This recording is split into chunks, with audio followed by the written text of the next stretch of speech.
Hello.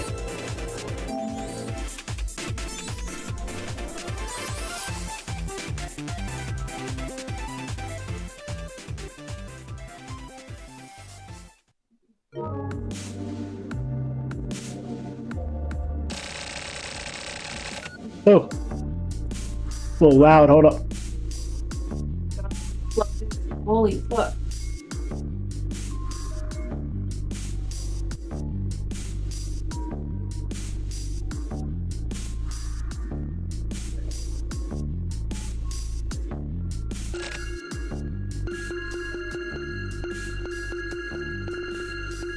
Already had some new items in stock.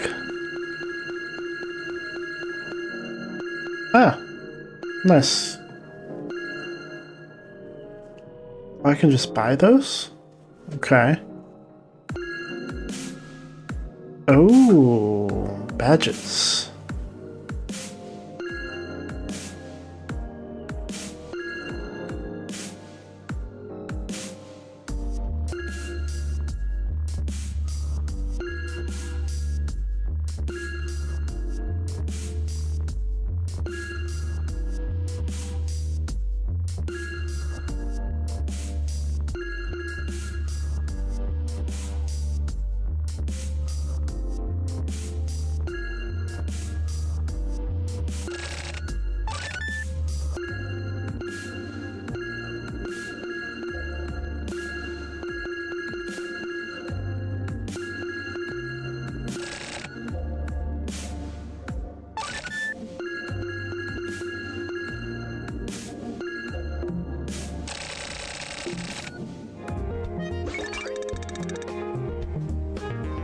Emily's not here today, so you should go see Blue Mountain.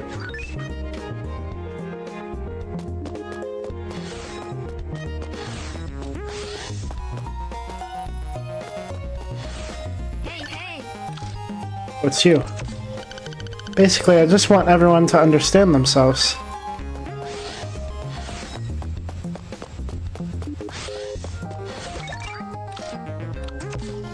Morning. I bet you've really honed your instincts now.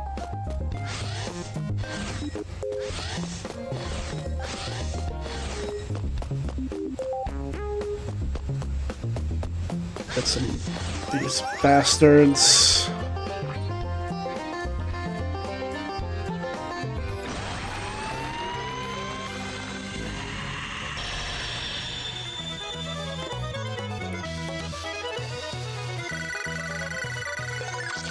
Isabella. Heart is tightly shut.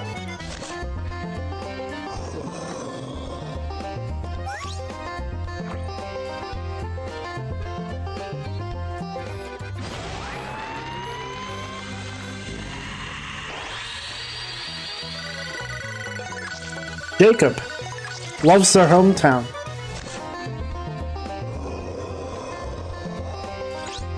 Romeo's a horde man, cultivated 15 bastards.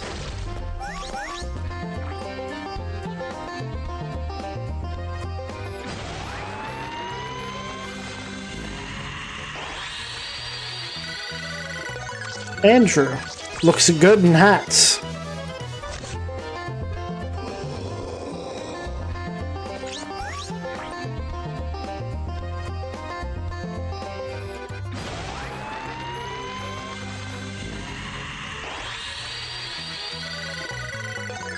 Amor looks good on camera.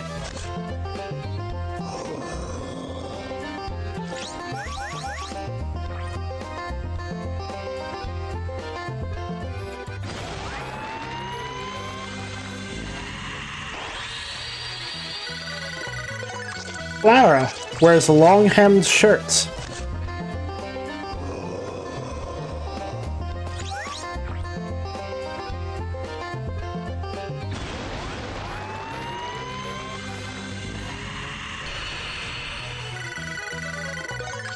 Bonnie loves studying.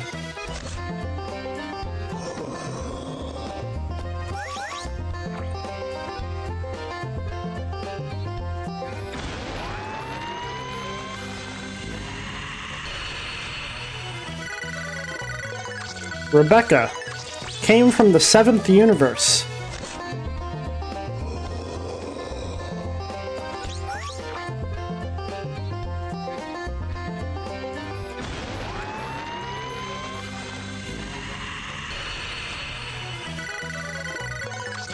Joel eats lots of bugs.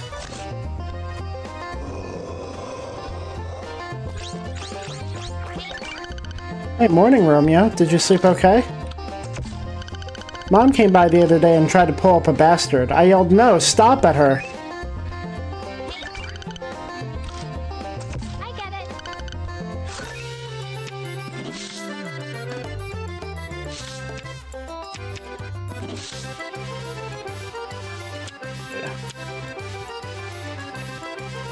Thunder Chain. Apparently this screws up the flow of Emerald Flosion, which powers rotters and causes them damage. Hit the enemies in the surrounding area and zap them, burn them, and tear them apart. Flow Ballad. This one has one of my favorite abilities, creating a space where time flows slowly during battle. It works extra well when stacking it on top of other bastard abilities when you want to make sure to get just the right effects. Nosferatu. Its name sounds scary, but it features a honeybee-like ability to scoop up blood for you. It's a super bastard-like ability, doing exactly what it's supposed to for whoever summons it.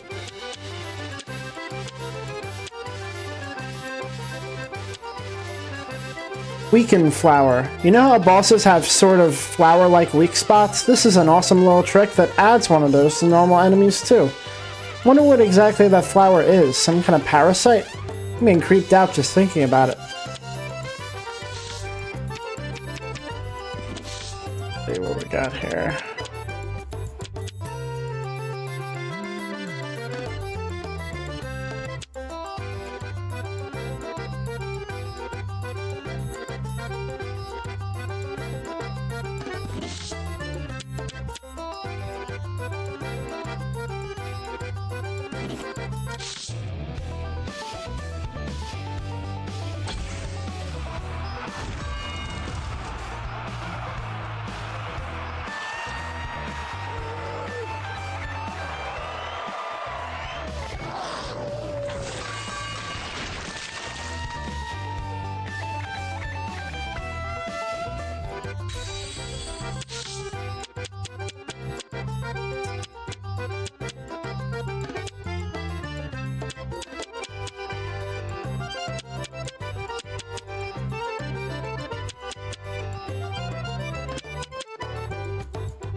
good, but...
This gives me Creeping Venom. Fires poison shots at surrounding enemies, causing damage upon impact in addition to continuous damage. Ooh, that's good.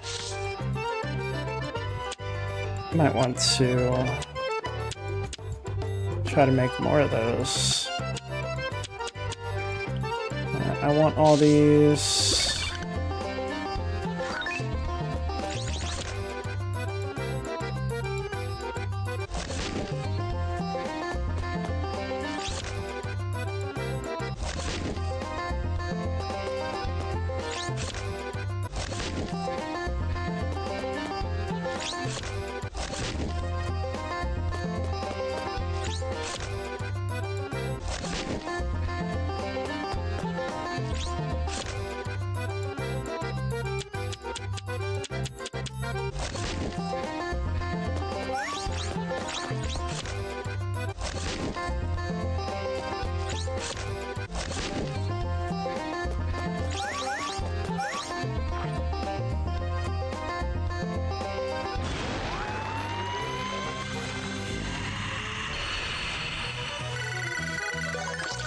Brenda collects guns.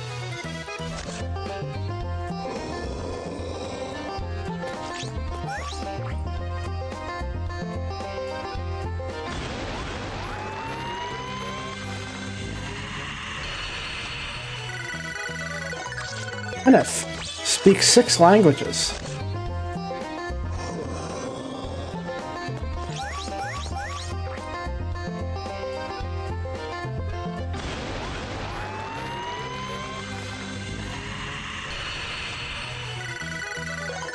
Courtney, self-proclaimed Prince of Darkness.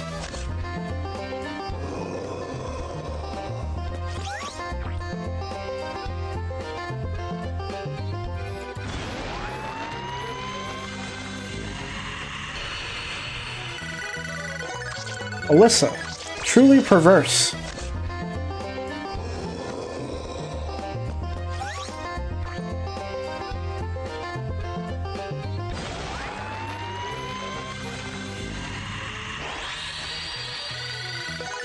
Gary, extremely picky. Let's see what I can do with these.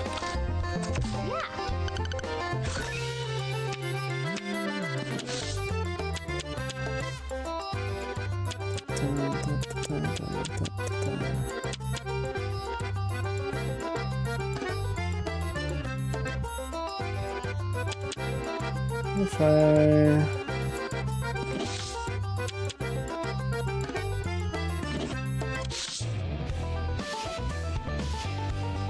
That's good, yeah.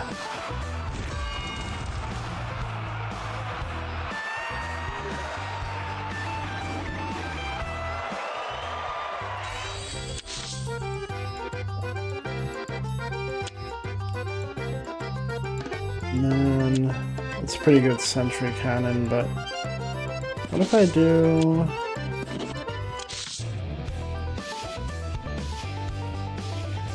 As opposed to that, yeah. I'll do it. I'll do it.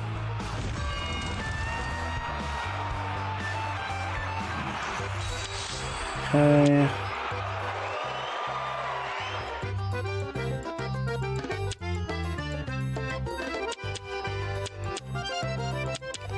I like all these. I don't want to get rid of them.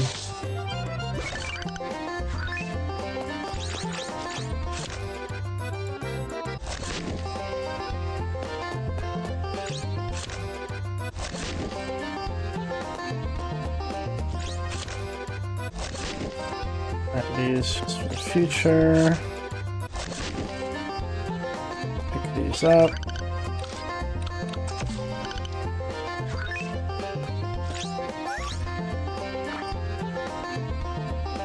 Then I want to maybe try fusing these two. See if they give me a really powerful one. Angela always takes money from people.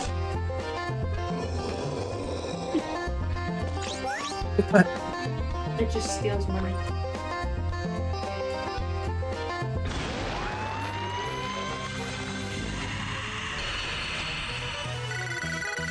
Nina, pretty brutal. Oh, at any moment, anyone can join this stream and try to figure out what game I'm playing, and they have no idea.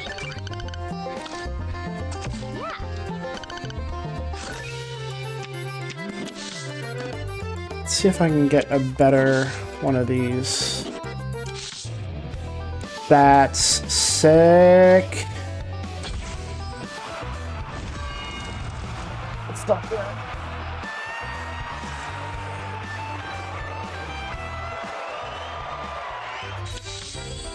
Now I'm gonna plant that. Now I have to figure out what I want to have on me. I have so many good ones.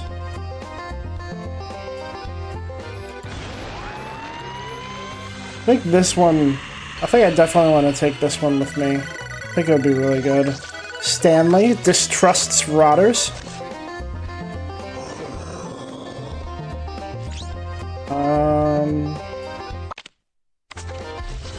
Get my bastards.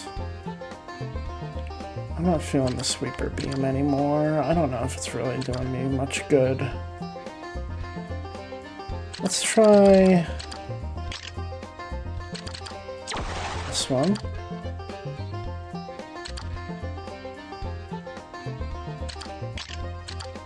Let's try these two. I feel like they're gonna be good.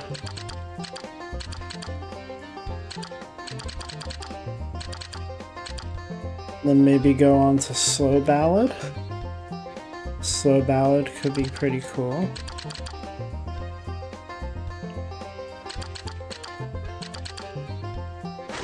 Alright. Tell me about Creeping Venom. These ones shoot what are called slip damage inducing poison shots. To be able to shoot poison bullets, they have to keep taking daily baths in a poisonous liquid made from a mixture of poisonous plants and venomous insects. One wrong step and you might get yourself killed first.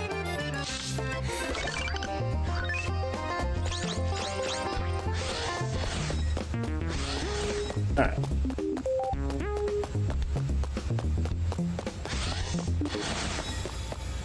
That piece of paper is still fucking out there. Wait, is there something? No.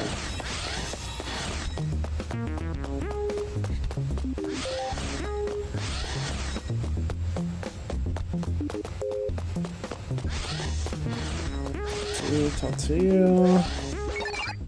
Found you, Romeo. Sup, number 10.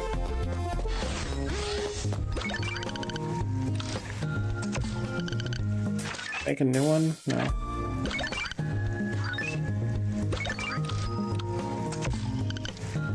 Is it about when I tried getting one of those things Luna's been growing and she got mad at me? Agent Romeo. Morning, Agent Romeo. Greetings are important, you know. The Black. I need some advice. Why do you look different? Romeo? Yeah. What's wrong? The green light. What's wrong, Special Agent Romeo? I've been having some bad dreams lately. I'm starting to lose sight of what's real and what's a dream. The line between truth and lies is starting to blur, is it?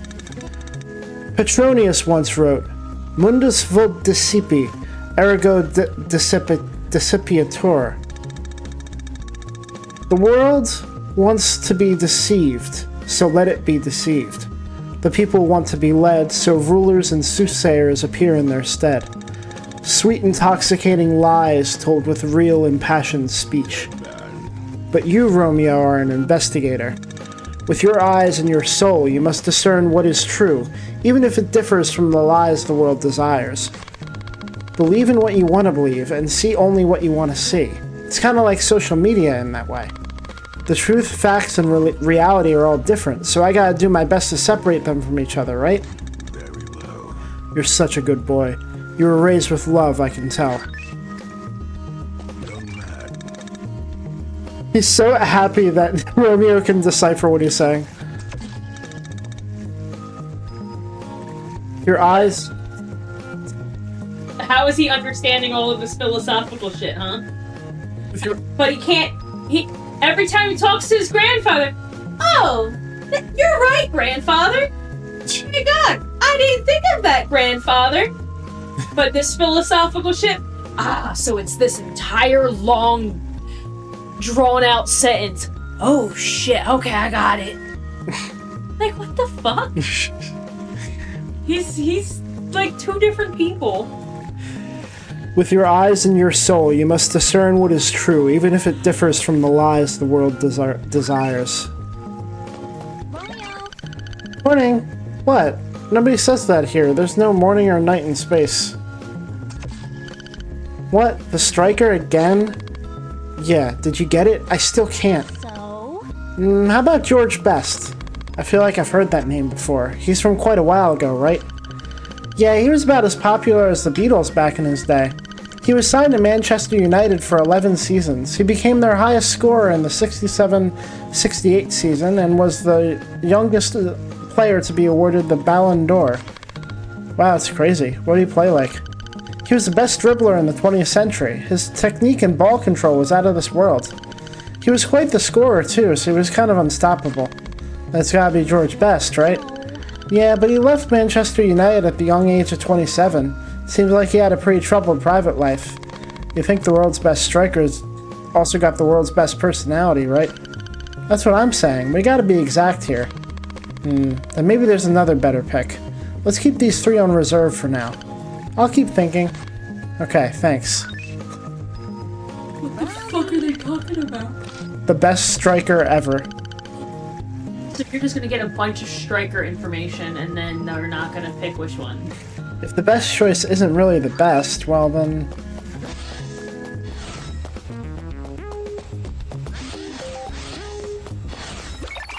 You look extra relaxed. Kimberly's not here today.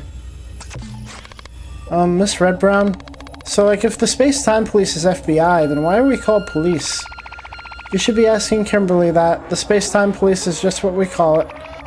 The official designation is the Federal Bureau of Investigation Space-Time Countermeasures Division Space-Time Criminal Investigation Special Unit. So long. Well, we don't just arrest the bad guys, we travel the cosmos to different time periods and dimensions in search of those who commit crime across space-time. This is what we call space-time criminals, and our main job is locating the singularities they're in. It's our responsibility to address their threat. So we're like a team to take them down? Are there teams that do other things? How many times do I gotta tell you? I'm just a mechanic/operator. But I will say I've heard of departments that handle scams that abuse space-time paradoxes, or those that monitor and counter incursions from other dimensions. We handle the more violent crimes that require cold, hard manpower. That's it. If you're so curious, ask Kimberly. I'll call it whatever you want. Our duty is to protect the order of space-time. That's all.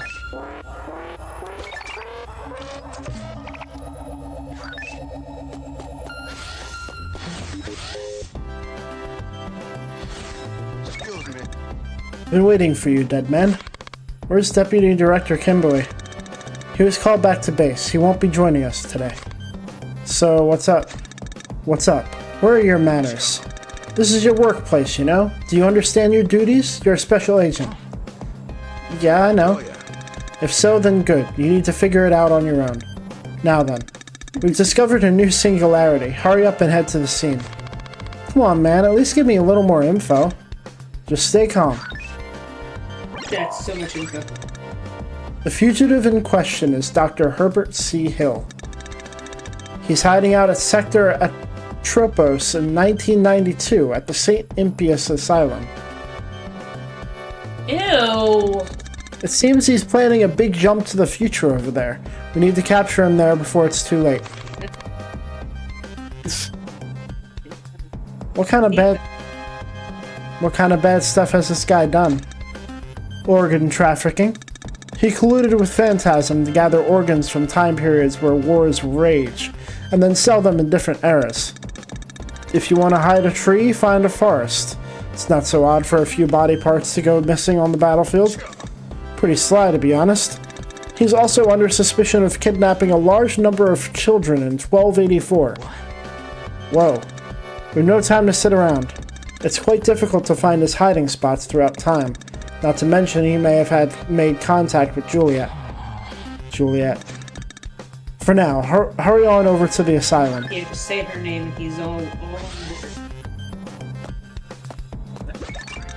Go on, dead man. Aren't you heading for the asylum? Dr. Hill isn't a hardcore, flashy bad guy like Phantasm. He's just a shady evil type. Watch out for traps. The latest simulation data and his vitals all reveal that fluctuation again, however small. It's as if the distortion of time itself is being recorded.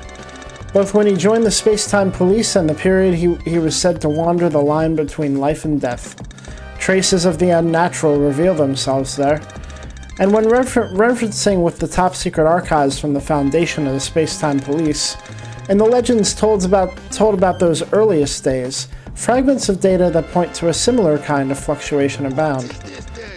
It's too close to be just a coincidence. Just what is he? Are you confusing me for someone else?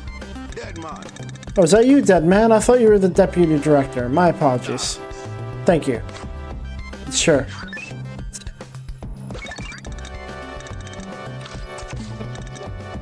to his face. Grandpa. By accident, but to his face. Grandpa, if we keep doing this, will we really save the world? Who knows? When it comes to messing with space-time, nothing is ever straightforward.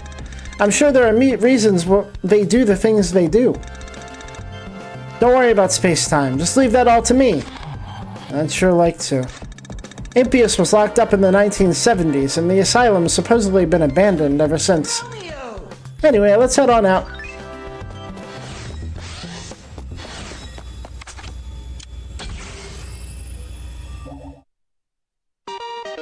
Still love how you realized I wasn't looking up. Oh, you motherfucker. Yeah, No! that was pretty good. No! Shit. Okay.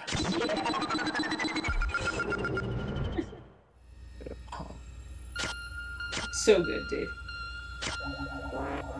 You do such amazing work.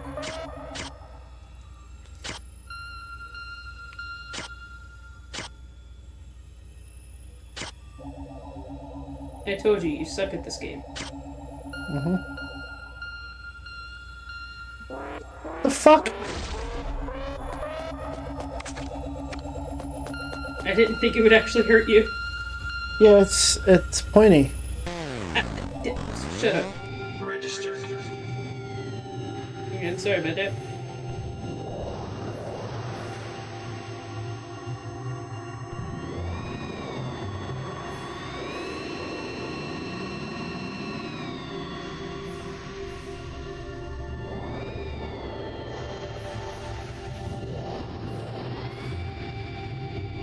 Two easy ones.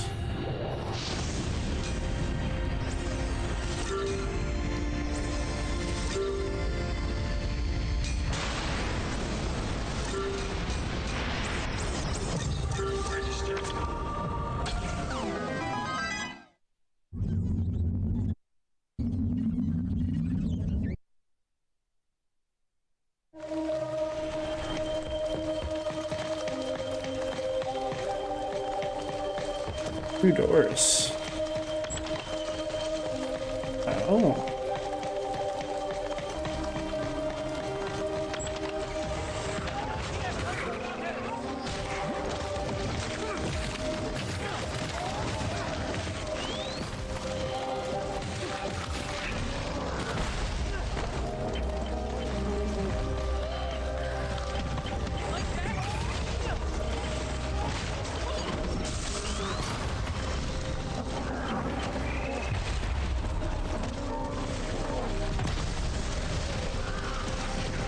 Oops.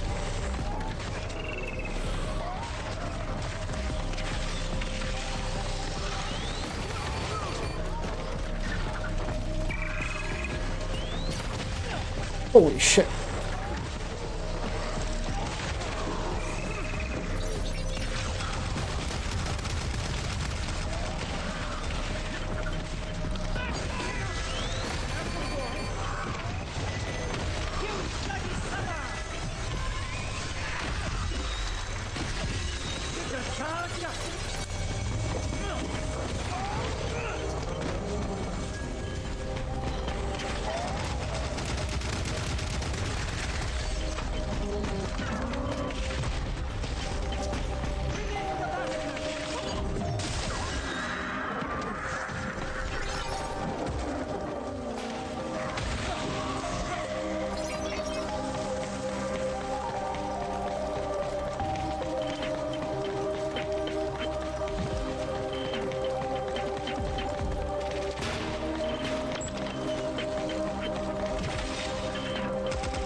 So fucking dark in here. Holy shit.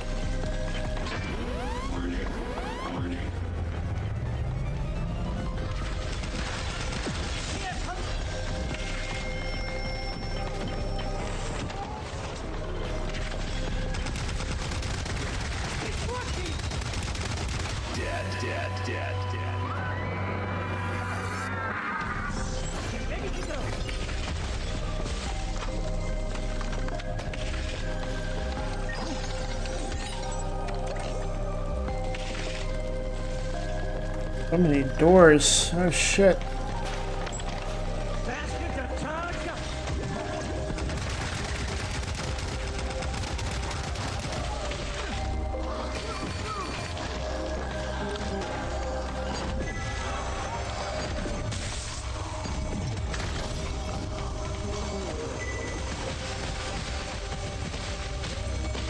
Holy shit! The fuck?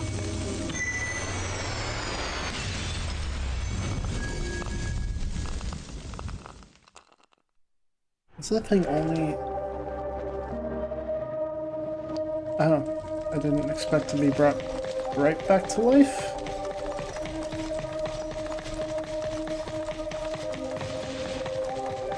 Okay.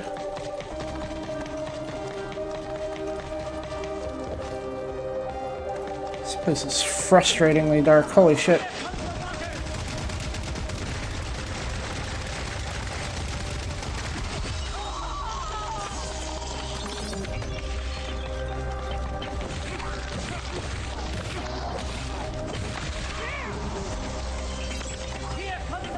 Uh-oh.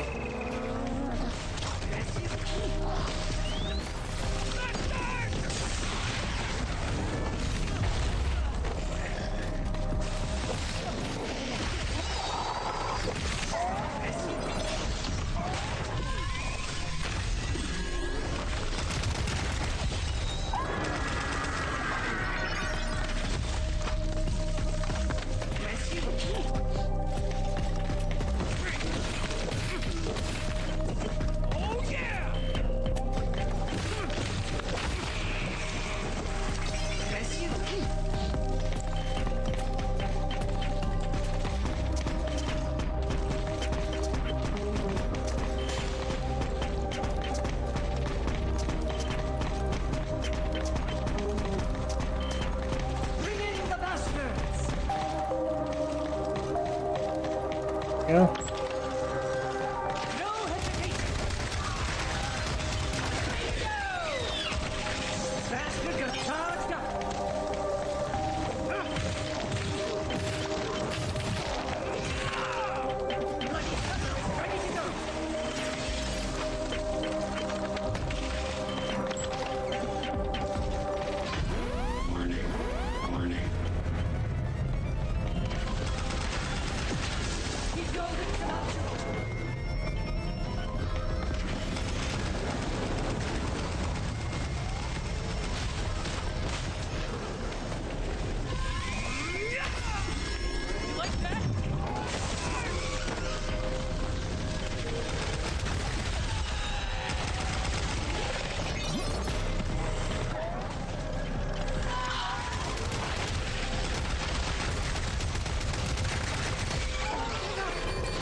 Standing. Reduces stagger caused by enemy attacks.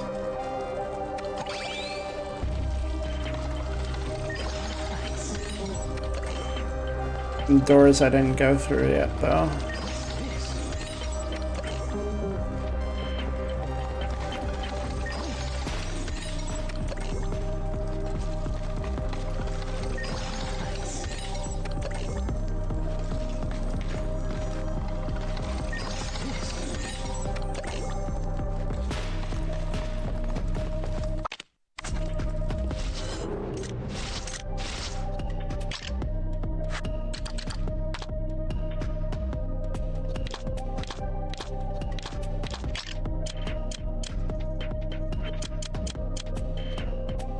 The perpetrator of the 1983 Deptford murders. Despite his perfectly normal appearance, he suddenly attacked a muscular man who was drinking next to him at a bar, stabbing him with a knife while smiling broadly. At the time, it was rumored that he was a cyborg sent from the future to be used as a killing machine, since he did not seem to wince nor waver when struck at. Despite the large number of witnesses, he disappeared without a trace. A badge depicting a weapon animal that appeared in the fantasy novel Weird Weaponimals that Benjamin read when he was a young boy. The motif depicts Rifle Raphael, who, as a gatekeeper, asks a series of questions to test protagonist Vance's character when he travels to the heavenly realm. The motif depicts Spear Spencer, who hits a sore spot in his analysis of why or why not, just as the protagonist Vance is about to reach a breakthrough under the acacia tree.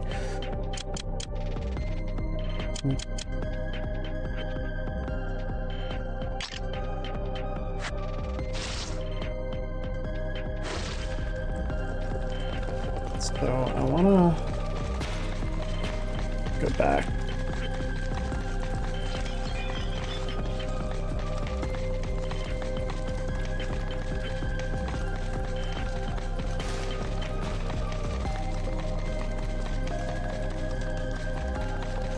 Sure I didn't miss anything.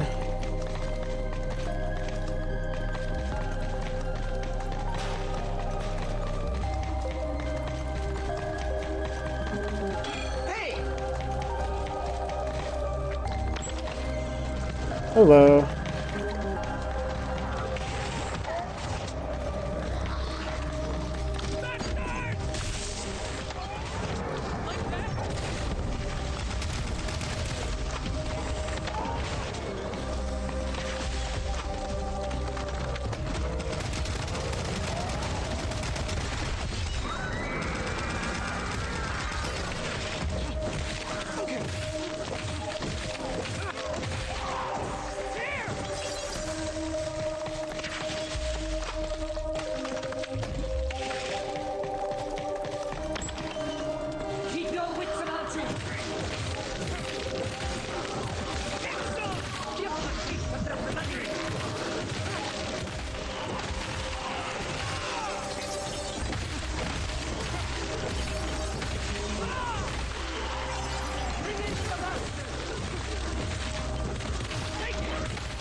Ah, is this a dead end?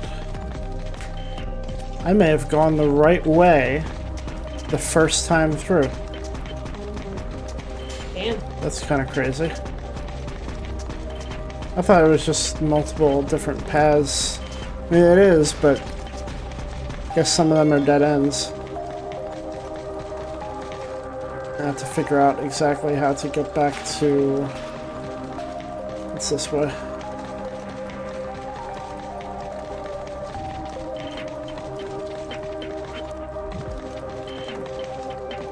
That's...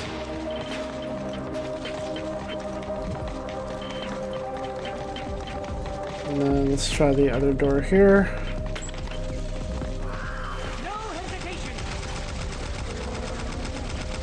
You're a pain in my dick.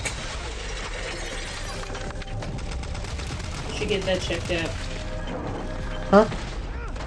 You should get it checked out.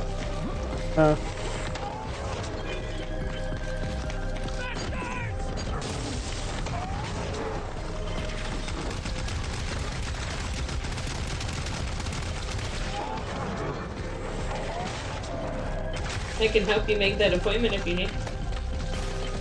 Uh-huh.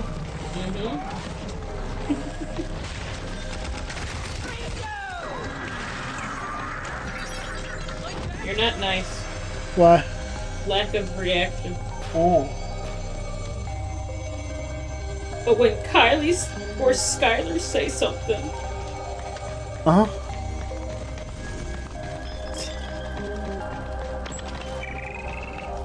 not nice.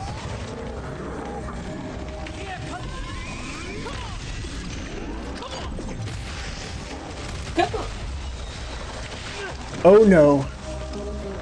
That's bad. You're bad fucking... Stop it. Stop it.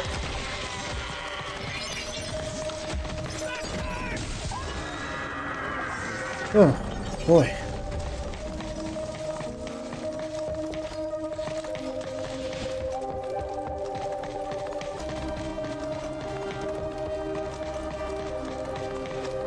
Another dead end with nothing in it. Alright.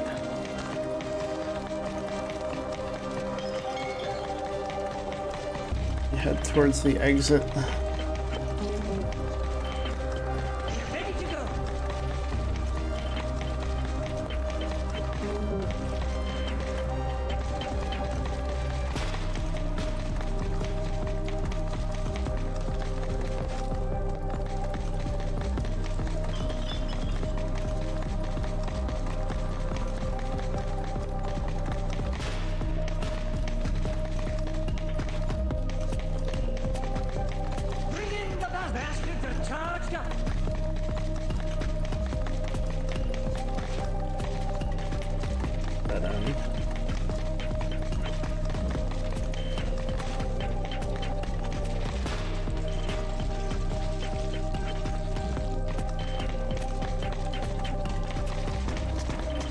This is the right way to go.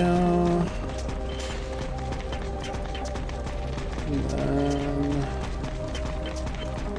we get to the exit. Okay.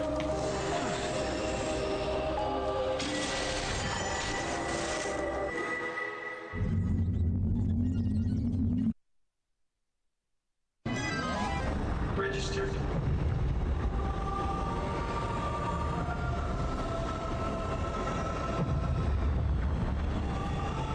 There's another one of those, I think, but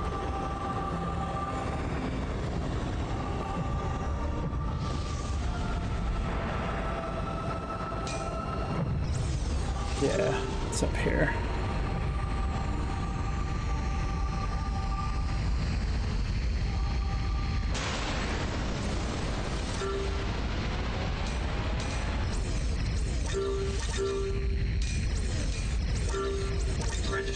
registered.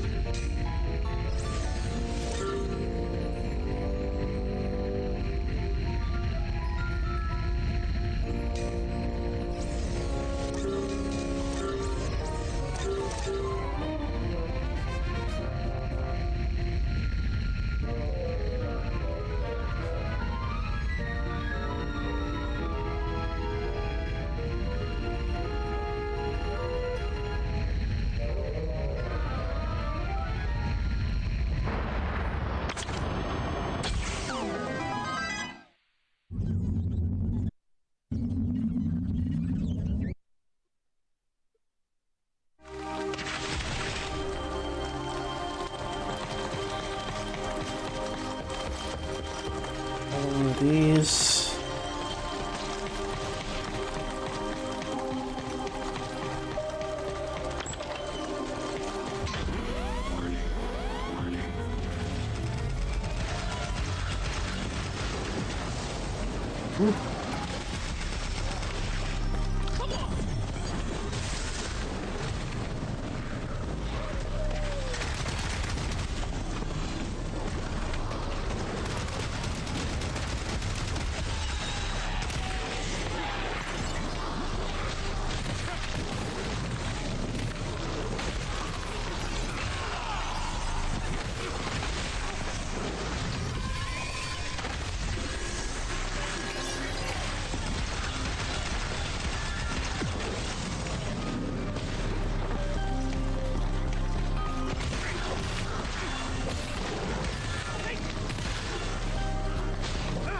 Come on.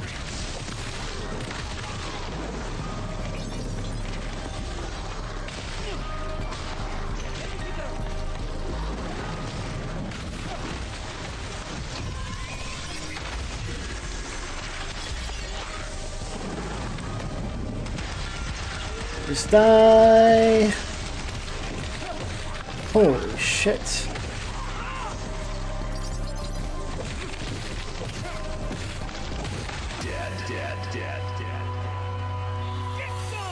Give him a taste of the bloody.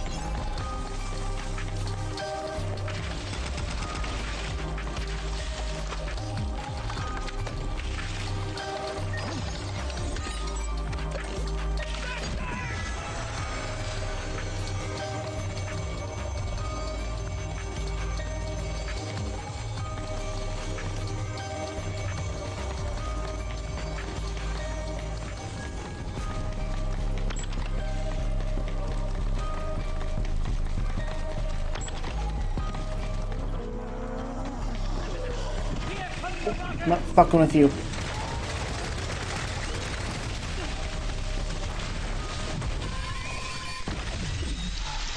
Oh boy.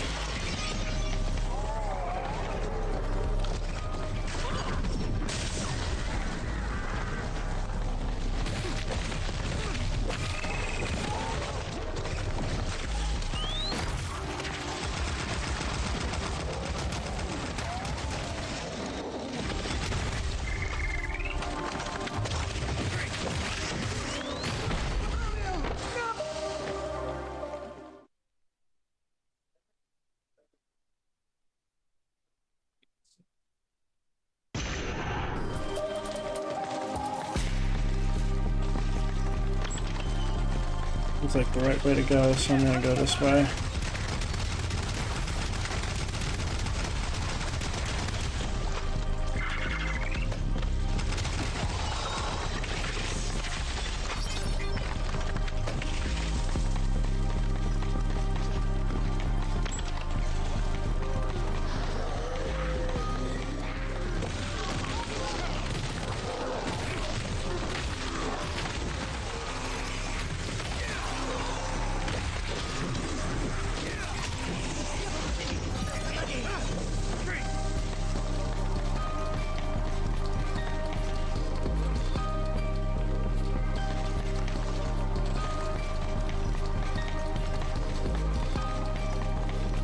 Oh God.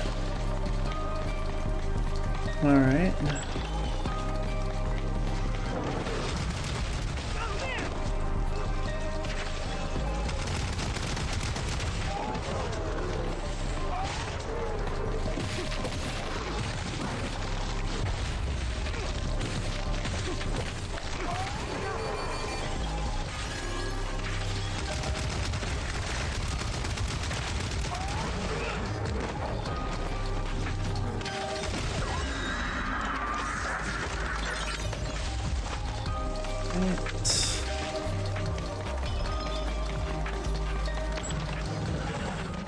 Oh my god.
That was a dead end, I believe.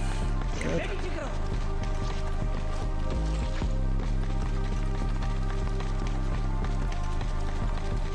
There's another door I have to check. Baskets are charged up.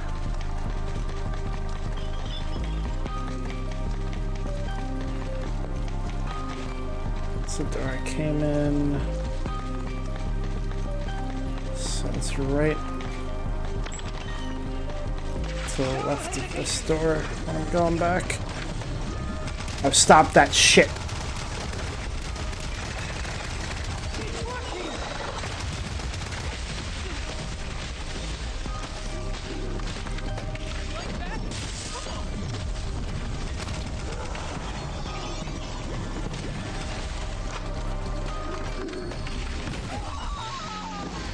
Ooh.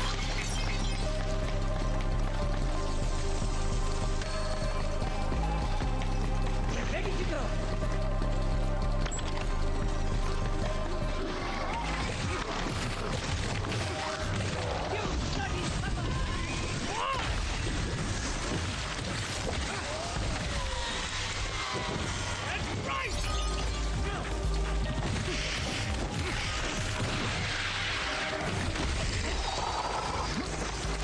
Ooh, boy.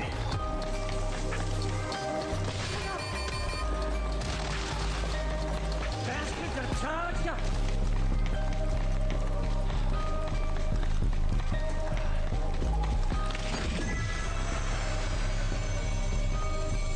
Ready to go.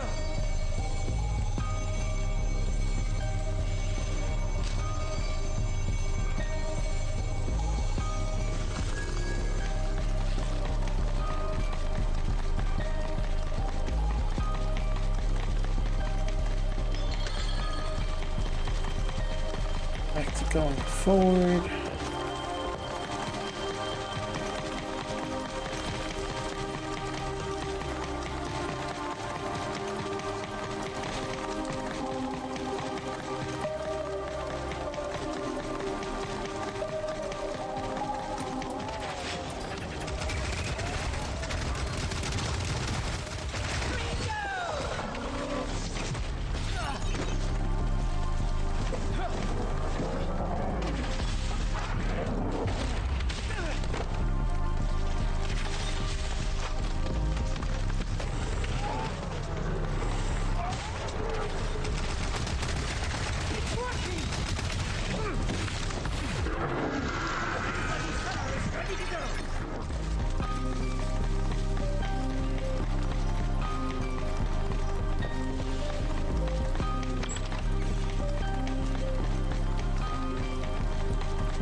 What?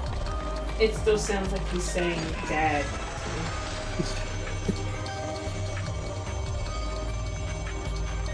Every time he says dad, all I hear is dad! Ready to go. It's a spooky sound effect. Hey, Bree. What? When was your dad's birthday? 3 days ago? Ah.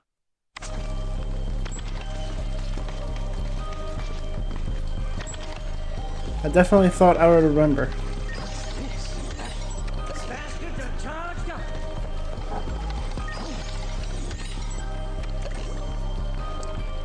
I expected that. It never does, but I, for some reason, expected to see it. It's hard to remember to remind you on the wrong day.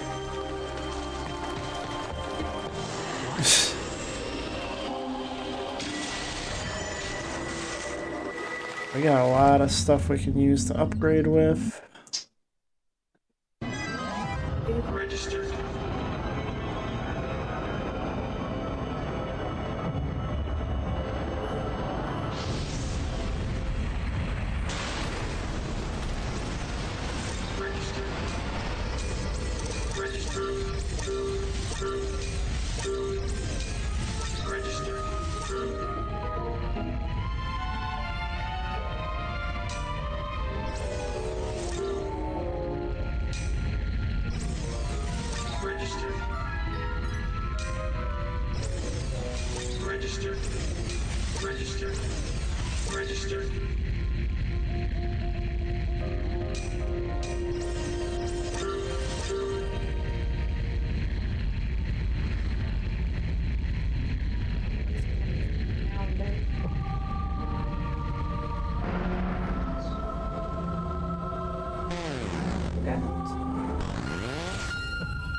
Need red. Does it go any further with those?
Save point in here. There it is.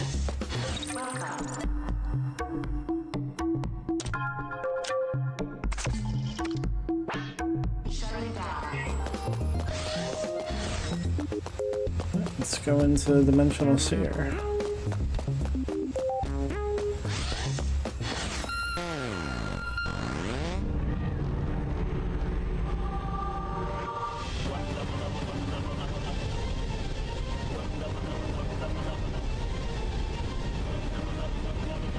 I've got a visual on the dimensional seer.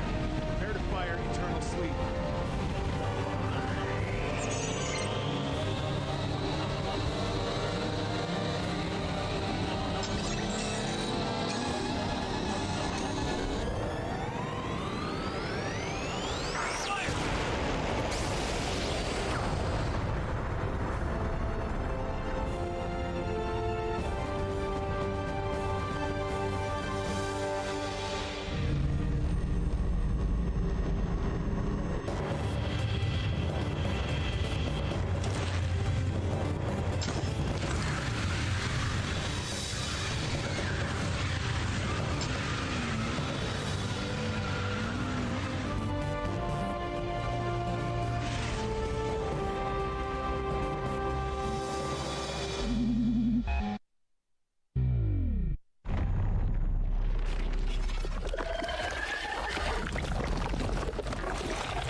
think it's trying to tell you to fuck off. Yeah. By the way, Grandpa, my mask feels kind of weird. Sorry, I forgot to tell you, I modified it in the middle of the night. Why? Well, your mood has changed, right?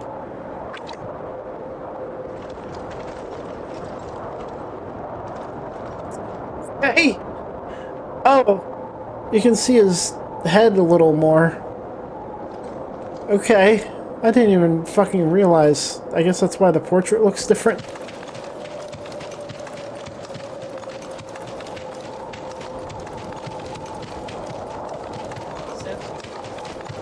Pressed. And changed his helmet.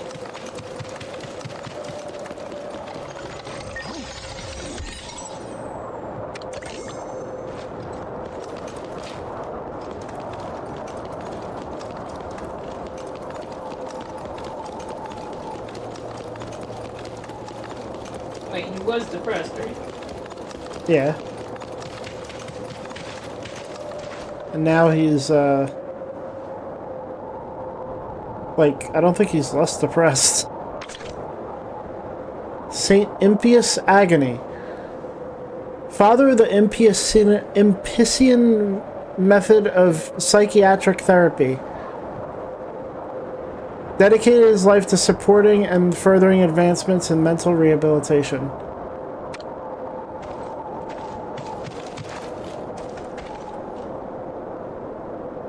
Waiting at dawn, he raises his staff high, inducing prosperity to the green land. He crosses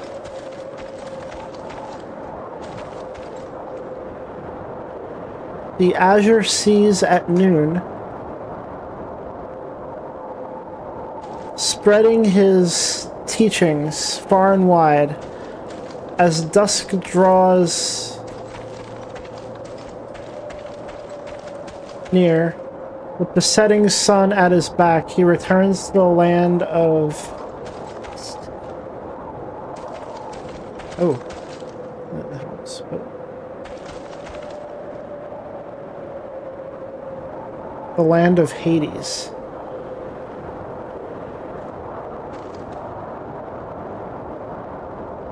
The father of Impician mental therapies with generous support and dedication in his whole life. Okay.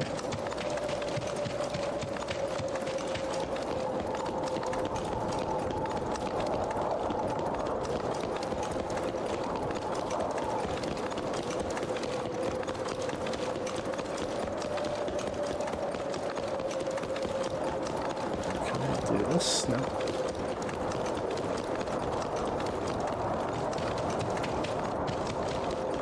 Alright, into the mental asylum.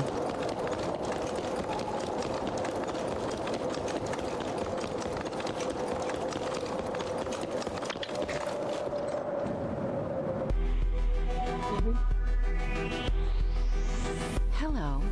How may I help you? Are you a first-time patient? Or here for a visit? I'm here to see Dr. Hill. Dr. Hill? Do you have an appointment? Not really. Is something wrong? Grandpa, this place is fucked up. I don't like this. Let's go back. We're locked in.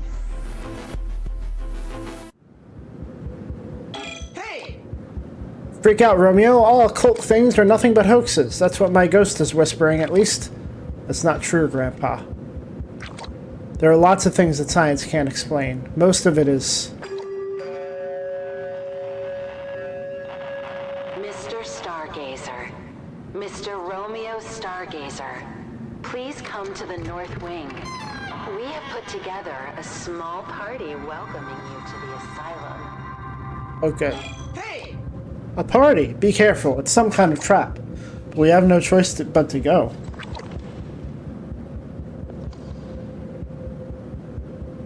Oh. Interesting. Hang on. Live was discontinued due to inactivity. Live access suspended for violating our community guidelines. What does that mean?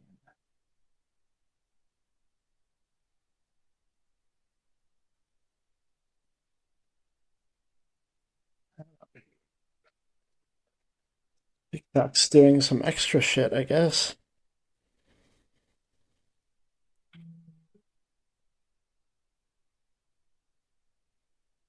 That is not a sham. Oh my god.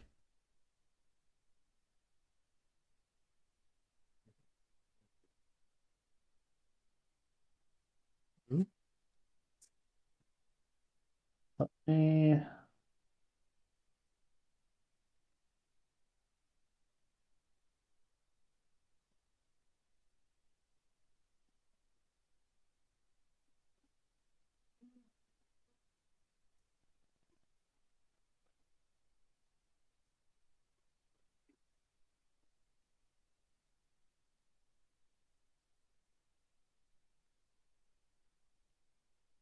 Oh, I must not have passed the test when I really quick tried to do it. Alright.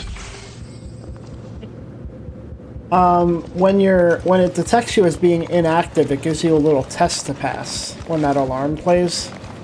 And I must have not passed it and then minimized the window thinking I passed it. And you broke their guidelines? I guess. Okay.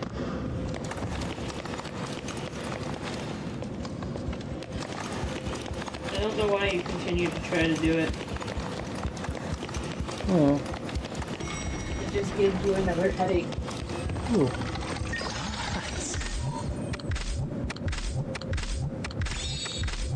Holy fuck. He who controls space-time. Your grandfather, Benjamin Stargazer, was born on July 3rd, 1943 in Bedford, Pennsylvania.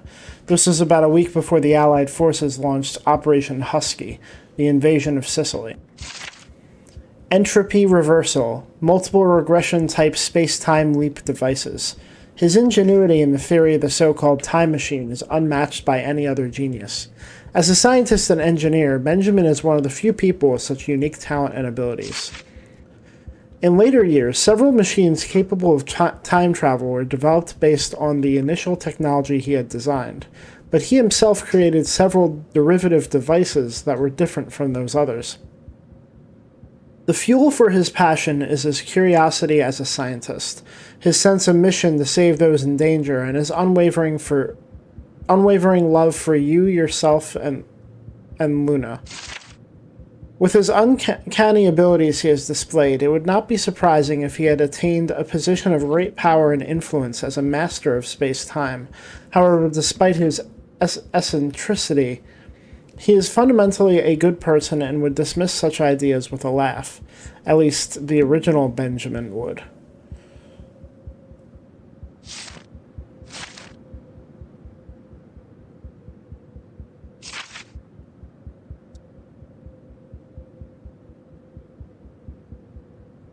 That hurts.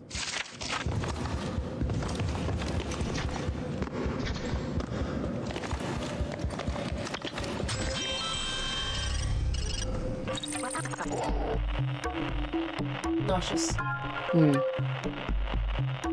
Oh. It's completely preventing me from going back to the ship. Yeah. Even out here. Usually it only does that in subspace.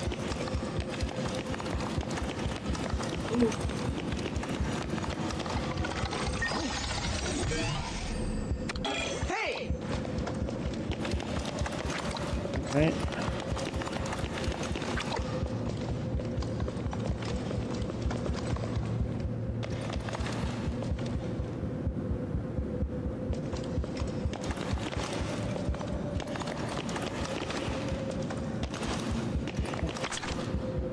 December 12th, 1992. Dr. Hill had a visitor, one female. Dr. Obrero had visitors, 2 males and 2 females. Dr. Howell had visitors, Dr. Tucker's son and 3 friends.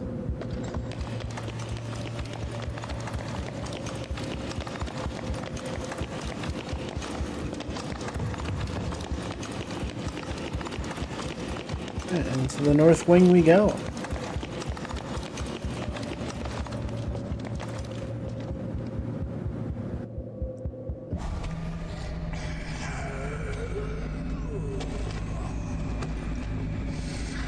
Oh. What's going on?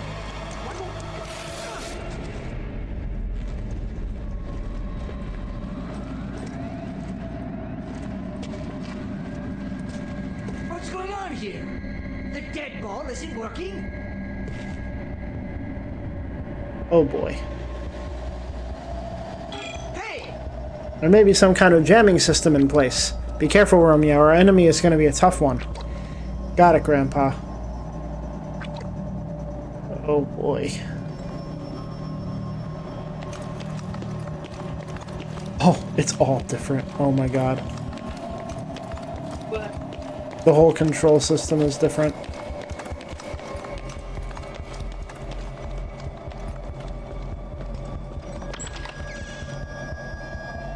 It's actually messing with your senses, huh? It's turned into a horror game. From the base of a black cherry tree. In the summer of 1999, Benjamin Stargazer discovered a mysterious object in the forest just past Cassini Drive. Near the base of a black cherry tree reaching 100 feet in height, a greenish viscous liquid was seeping out of the ground, forming a pool. It seems that his future self had informed him about this location, creating a strange paradox. Later in 1999, Benjamin discovered that emerald flosion possessed quantum properties that exceeded physical energy. Over the next few years, he successfully incorporated this discovery into his own inventions, refining them further to achieve a hyper-innovation centered on the development of a completely new power system. This series of technologies formed the basis for the propulsion system of the space-time ship, built several hundred years later. Since it became known that emerald flosion was the blood that flows through the body of rotters, as well as what serves as their energy source, the theory that rotters are vehicles controlled by emerald flosion has gained traction. Some of the Benjamin clones believe that the substances that make up emerald flosion are likely to possess consciousness, and are possibly a higher form of existence than those possessing the genes of Earth-type life forms.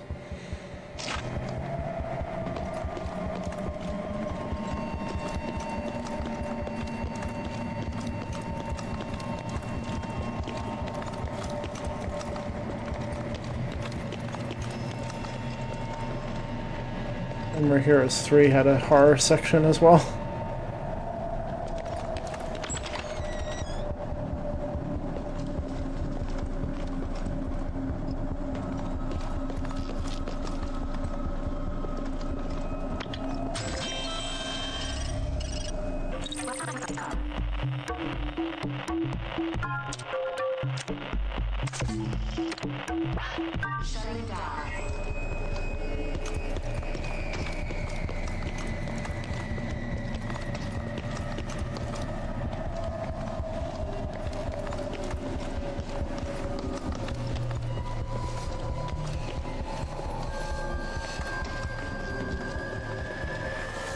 Therapy room?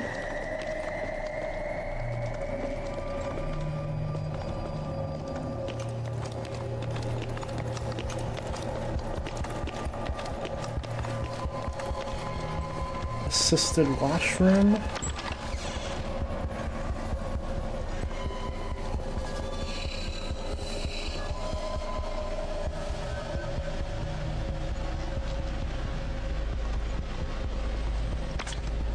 It's overflowing with dirty laundry. It smells horrible.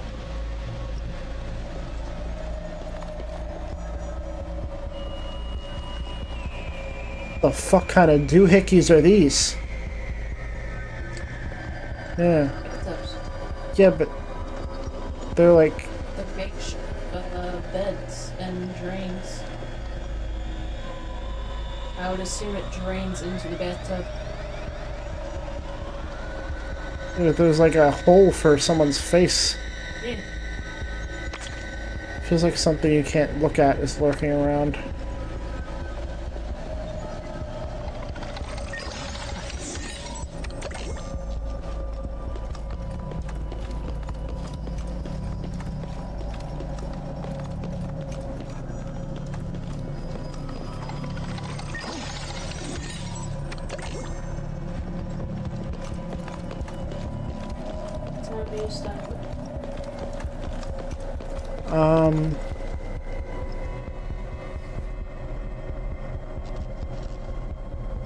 Probably 3.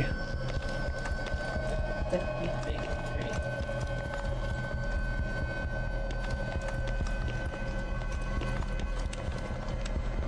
3. Oops. Oh my god. What? I can crouch down and my light turns off too.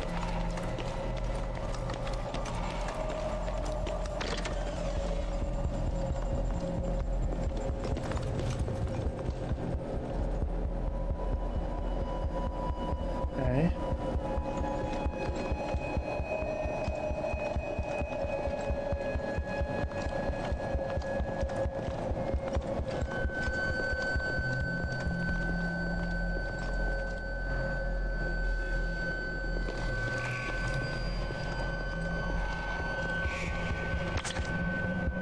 There are some gruesome photographs occasionally mixed in with the messy piles of documents.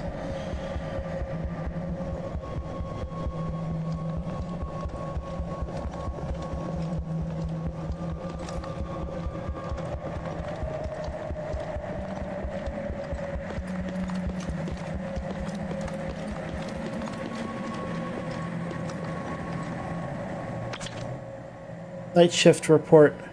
Subject 12 is stable post-operation. Subject 17 exhibited brief post-operative delirium. The decline in consciousness levels in both subjects was as predicted, but no further results can be expected from them as test materials. We need to consider notifying Chief Bromden of their transfer tomorrow morning.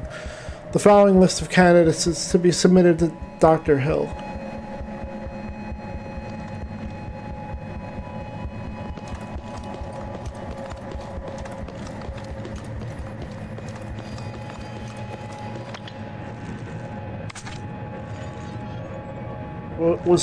Was some sort of theater performed here under the guise of treatment? There are things hanging here, and you probably don't want to know what's inside them.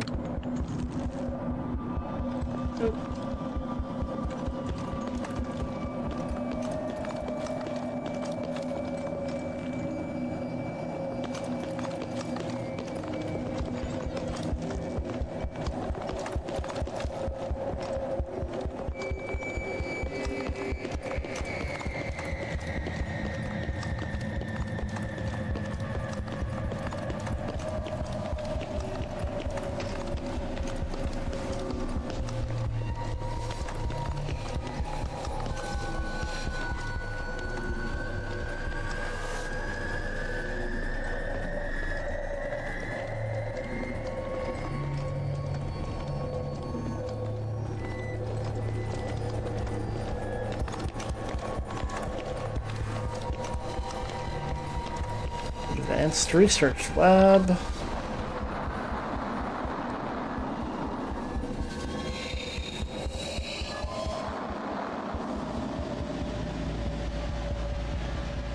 Yeah. That's weird. Have we just come back to the same place again? Looks like a knot in space-time has caused us to enter some sort of loop space. If we can figure out the cause of this knot, we should be able to get out of the loop.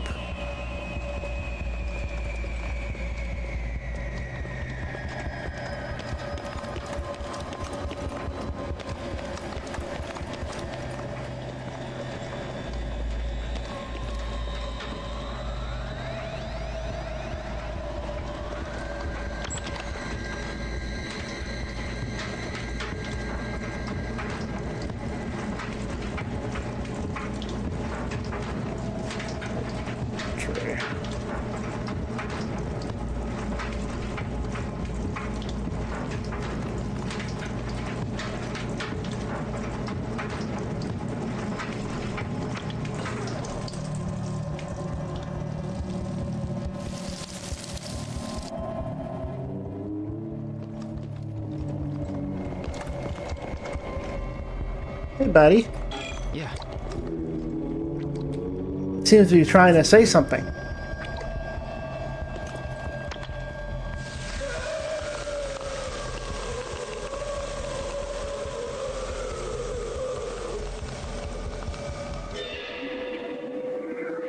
Dennis's remnant psyche. My body is being cut open without anesthesia. As I'm about to pass out from the intense pain, I wake up to the sound of my bones being scraped away. This isn't some story about hell. It's happening right here in the real world. Hey! It disappeared. Grandpa, that's a patient's remnant psyche. Their emotions were strong enough to remain in physical form. I don't know much about the occult. I'll leave that stuff to you.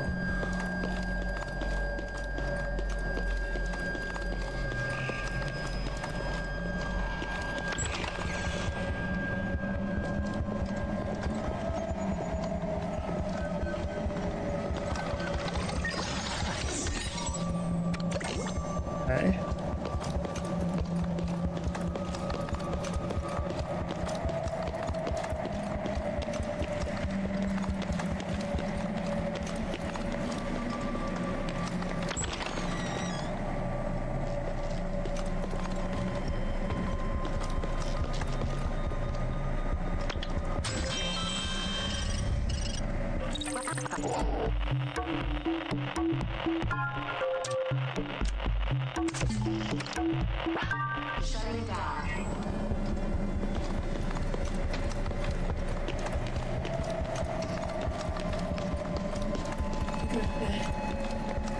Okay. It's a lot longer than I expected to.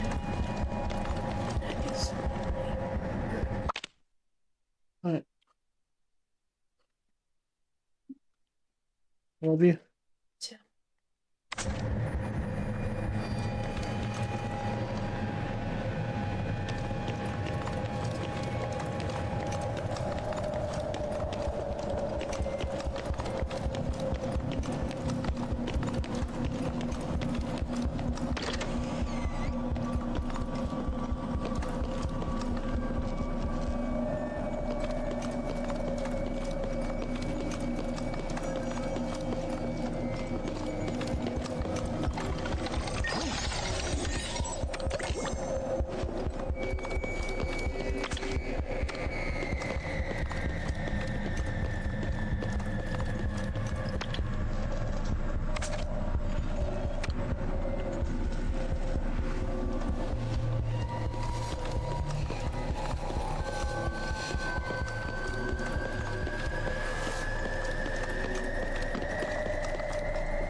There are reddish black stains caked everywhere.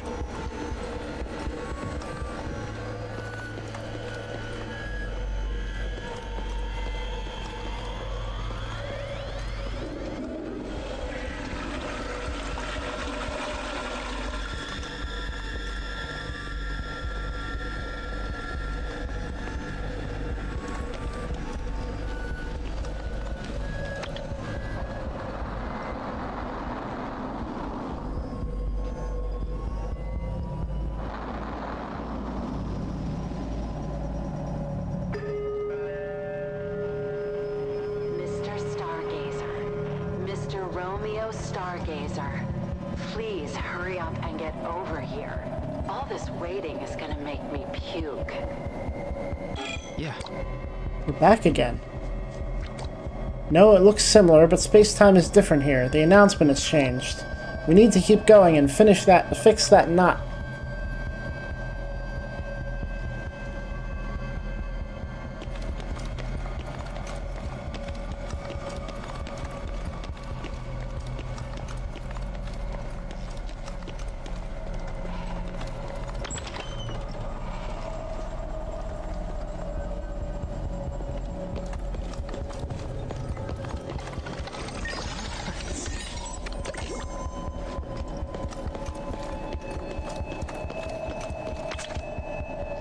Many black insect carcasses are piled up on the floor.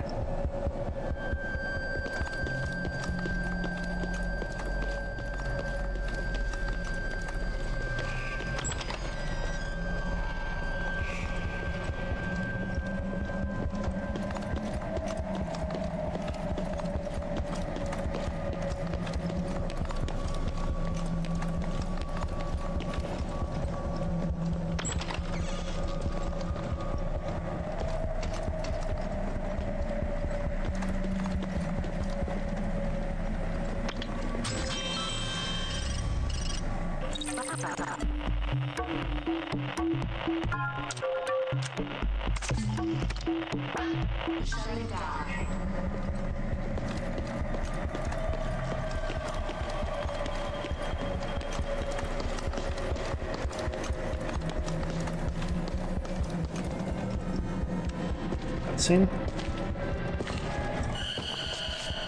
Oh my fucking god.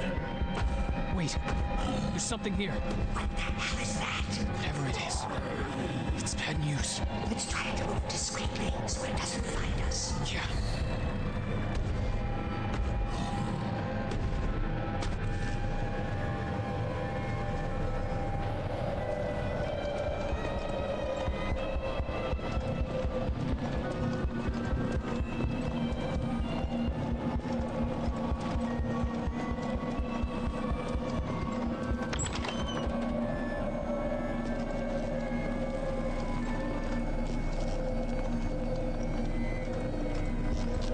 Fucking boy.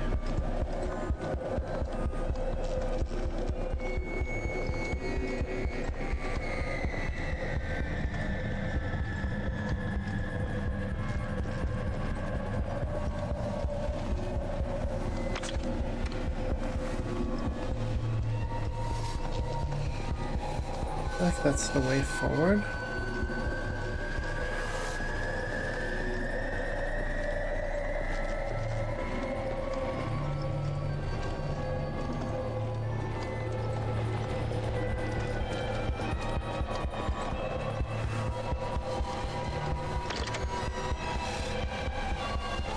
Yeah. That nasty sound. I need to find where it's coming from.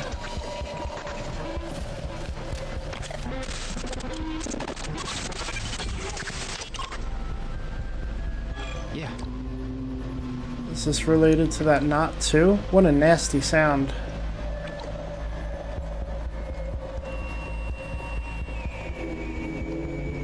Oh boy.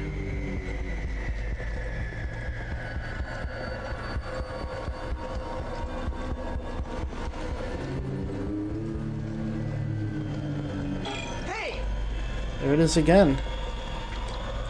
That must be some pretty serious hatred.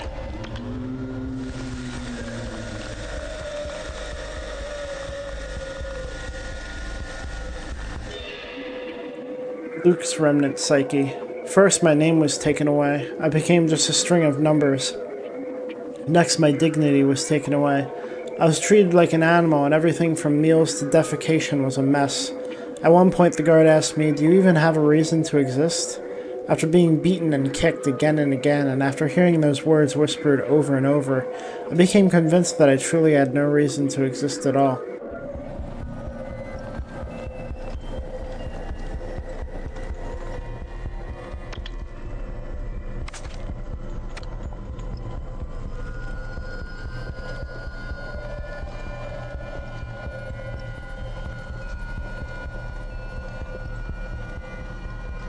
Pretty sure I have nothing to worry about until I go through that door in here, but I'm still,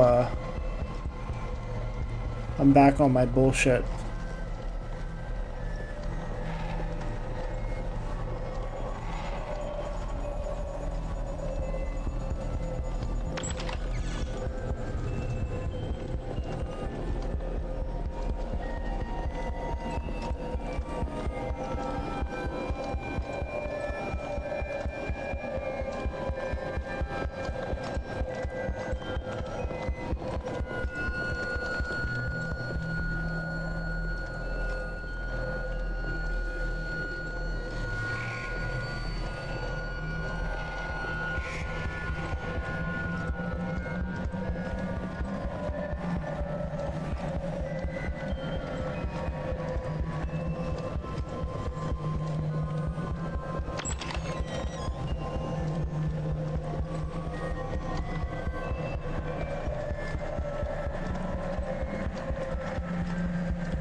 Biology lab.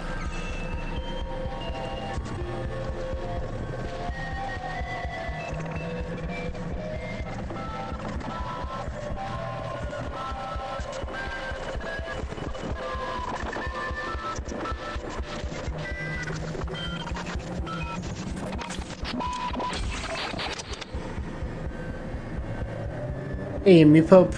Welcome. It's been a little bit. How you doing?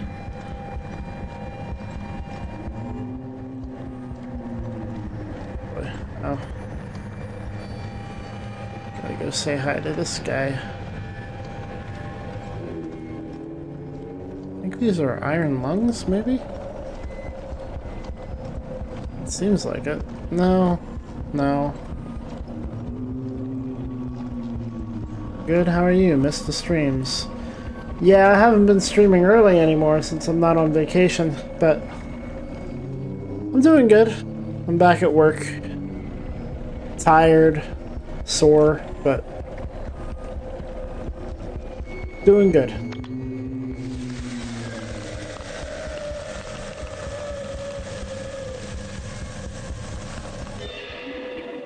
Eddie's remnant psyche. They messed with my brain. It seems to be an experiment in memory regeneration. The despair of the moment when my wife and children were cut up as experimental subjects right before my eyes is replayed endlessly. Eventually I grow exhausted from despair and my consciousness fades away. But I'm made to forget that I'm exhausted from despair. At the same time I forget something that was important to me, and then that despair is replayed endlessly again. Yes, I will be in despair for all eternity. What is this game? This is Romeo is a Dead Man. It is made by the same creator of Killer 7, No More Heroes, Lollipop Chainsaw, Shadows of the Damned. Hey! What a sad way to exist. The remnant psyche is gone, I can tell. Let's keep moving forward.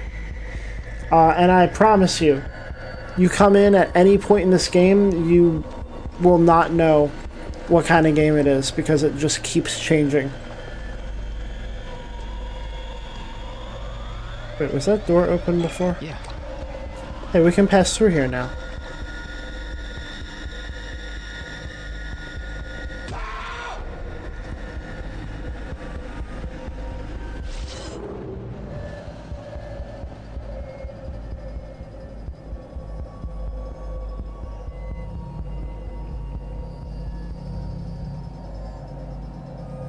Oh my god.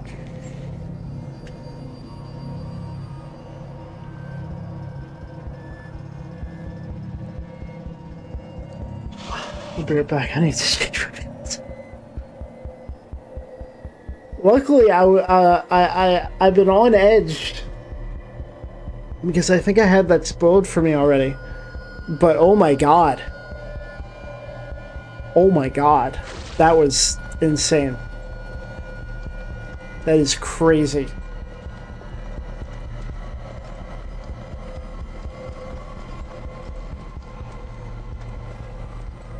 I guess we can go upstairs now, right? Gonna be mean to me again?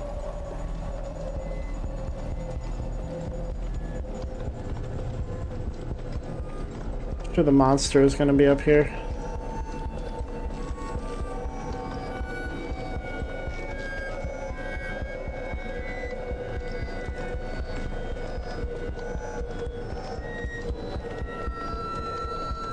We can go in here now?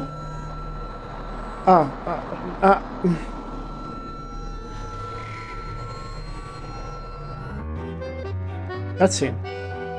A long time ago. Give me blue. The blue one. Hold on, I'm using it right now. Oh, just for a second. Come on. Shut up. Jeez. Hey. Sorry. What's going on? Nothing. We were just drawing pictures, Dad. Oh, that's nice. Let me see.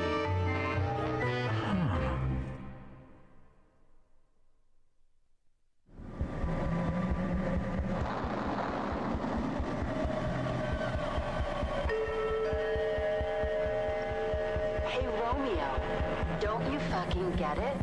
Keep slacking off, and I'll rip out your goddamn spinal cord. Hey! Good job, Romeo. That knot has changed again. It does seem like the announcement has changed. Let's keep investigating. Love this cutscene art style. Dude, on top of the gameplay style changing a lot, the art style changes a whole bunch too. And it's like, this game is so fucking impressive in terms of how many different art styles and how detailed and well done they are.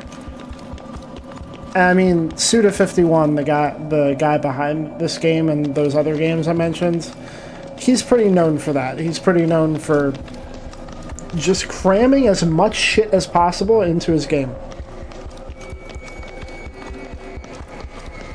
They call him the punk game developer.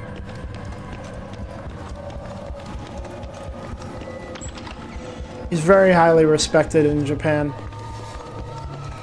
He just does what he wants whenever he wants.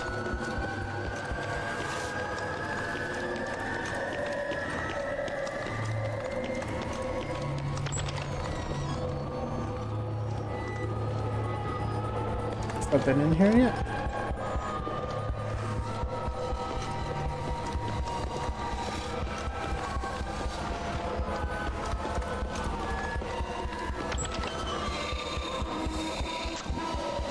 Nope. Okay. Oh my god, you scared me.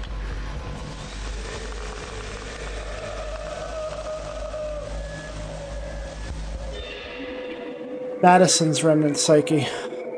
I understand that if you do something bad, you will be punished. But now nothing gets through to them. There is no communication, no spark in their eyes. They look human, but human concepts of good and evil and karma don't apply to them at all. Just what are they now? One after another, people are crushed before my eyes. It's like cutting open a watermelon. As I tremble with fear, my turn comes. My arm is torn off like ground meat, and I am transformed into something else. Hey! Romeo, do you still sense the remnant psyche? I don't sense it anymore. Let's go, Grandpa.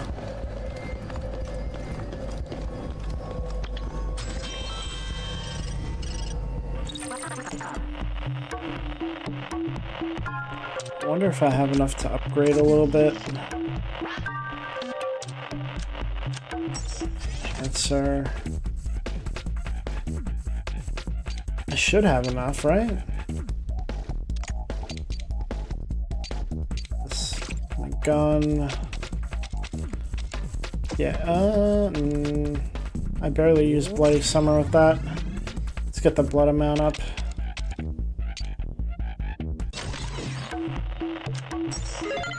Cannon button. Nah. Wait. Did I even check my spear? This is the only one I can upgrade next. Should do that next. This looks cool. Yup. Yup. Everything in this game. Everything looks cool.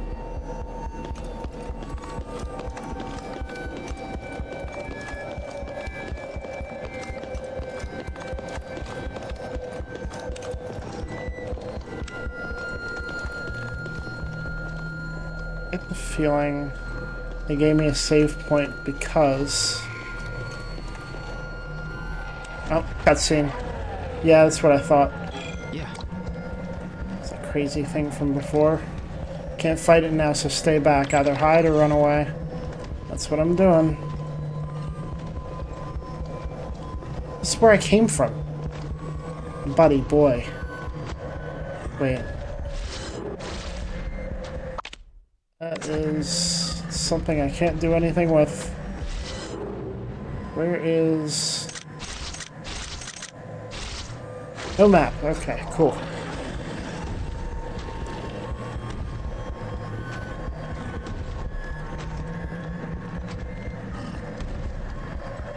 I can get through here.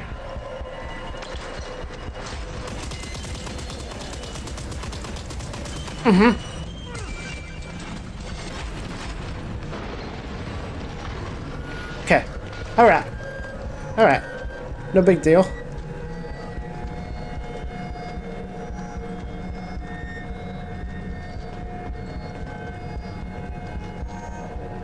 No big deal.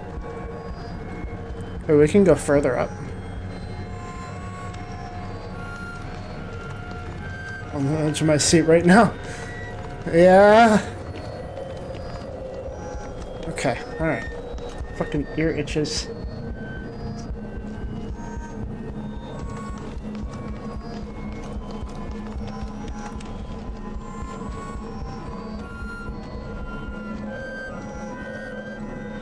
Hear it, but I don't see it. It's probably coming from below, but...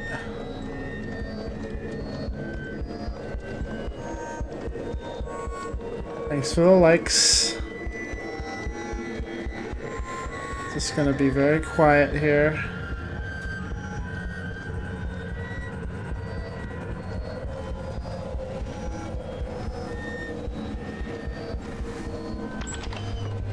Save file, save point. Item. Let's not do a fucking screamer again, alright?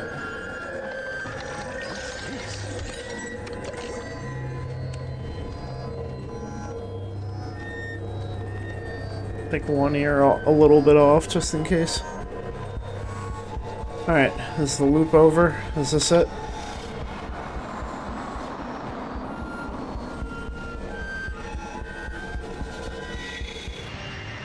A while ago.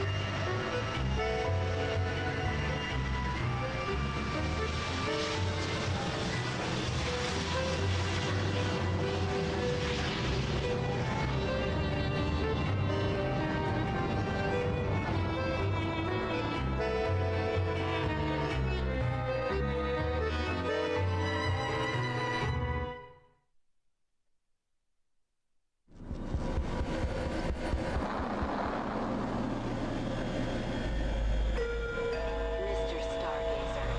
Mr. Romeo Stargazer. Hurry up. Hurry up. Hurry. Hurry. Hurry. Hurry. Hurry, hurry, hurry, hurry, hurry, hurry.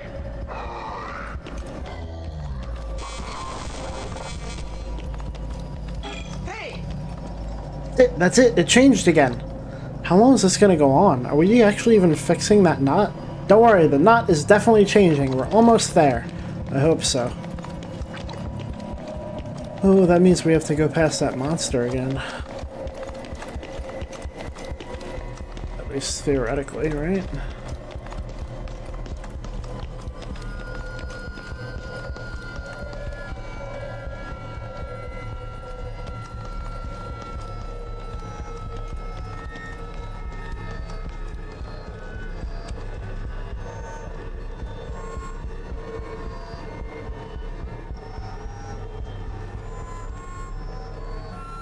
It's not going to be that easy. Have to go down here somewhere.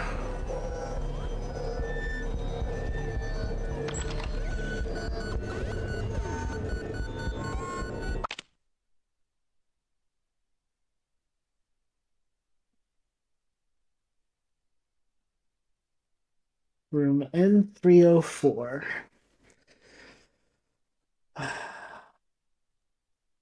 My favorite horror game is a game called Spooky's Jump Scare Mansion. I saw someone play that game a long time ago. I think before the game was finished. I haven't checked it out since, but it looked like a fun little game. Yeah. Oh, what the hell? Looks like it was some sort of experiment. That's a really well-made doll.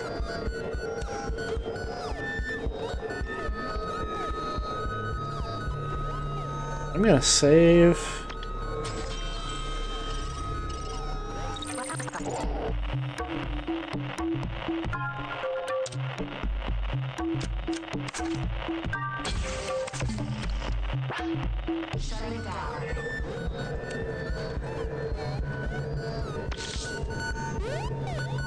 Patrick.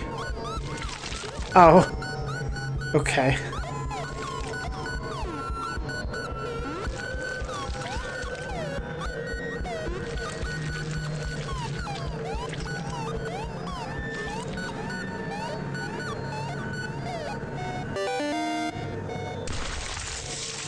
Cool.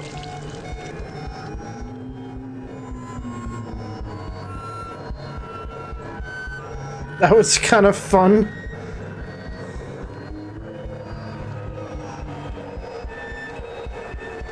Is he gonna get up?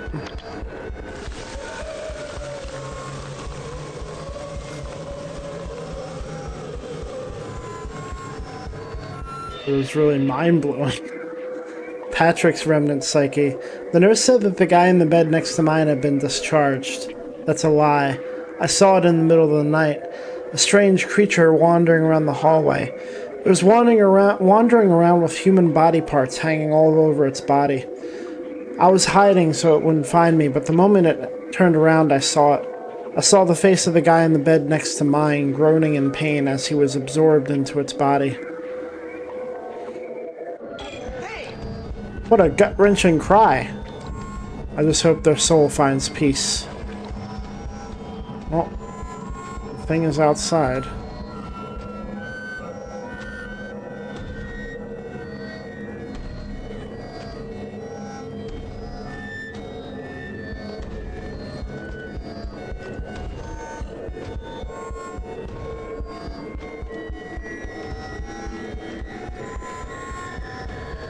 I really want to check down there, but I feel like what I'm supposed to do is make a run for it to the objective. There is a save point here.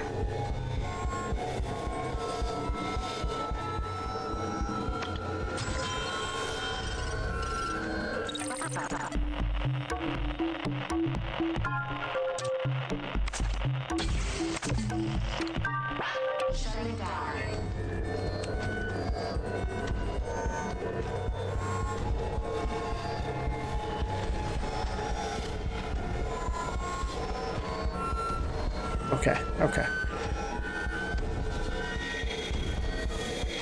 Oh boy. Oh boy. Oh boy. Oh boy.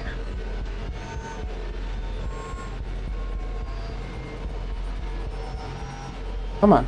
I want to see what's down there. Likely nothing and I'll die, but it'll be a fruitful death.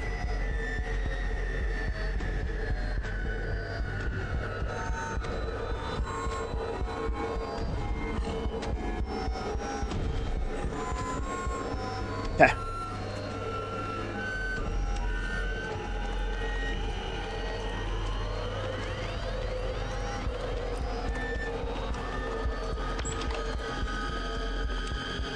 Ah, there was something. Then they woke up. Even if time travel were possible, only a true fanatic would want to attempt to visit the former St. Impius Asylum. It would be something for a collector of negative experiences. The popularity of lobotomy declined in the late 1950s, but 20 years later, surgeries such as cutting neural circuits in the brain and removing specific areas were still being performed at this facility. The same was true for various organ removals based on H. Cotton's theory, until an investigation was finally launched due to the anguished pleas of the patient's relatives. The facility was something akin to a bizarre exhibition of psychosurgery. Meanwhile, after suffering the misfortune of losing his wife to illness and his 2 young children in a plane crash, Herbert C. Hill became involved in a cross-generational organ trafficking business with Phantasm. The goal was to obtain funds and collect a sufficient quantity of organs from young children. By the time Dr. Hill went into hiding at the asylum, it had become a closed-off, abandoned facility. In 1992, Dr. Hill began conducting experiments using supernatural powers in a dark operating room. That was when the asylum itself, as well as its ghosts, were awakened. See, I'm glad I came down here.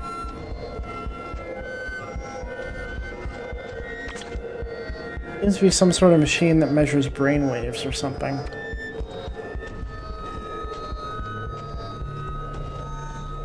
Now we gotta wait for him to pass by. Again. Let's see if there's anything else to see down here.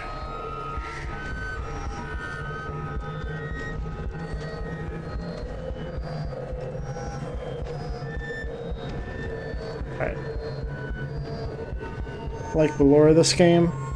It's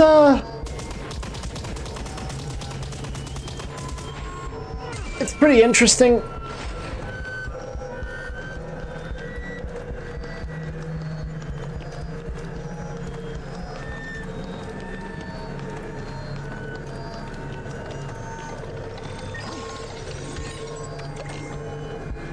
It's not very easy to understand at times. It definitely bounces around and does some weird stuff.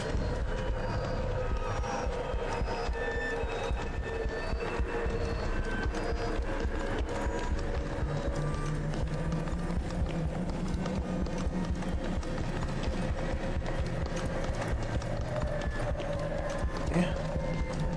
What does this do for me?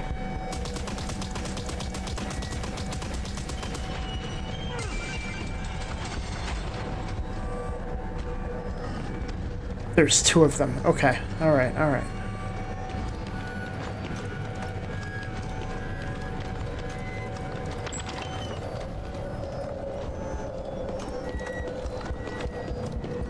I heard it, but again, I wasn't sure if it was coming from above or below me.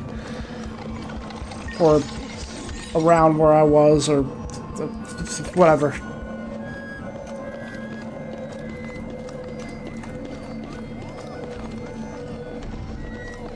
It's coming this way.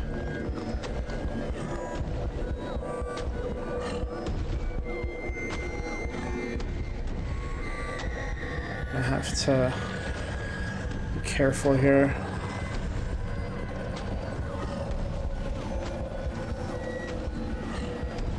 Mind me, don't mind me.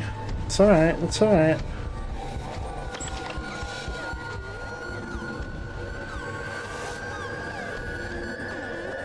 Oh, another one. Okay.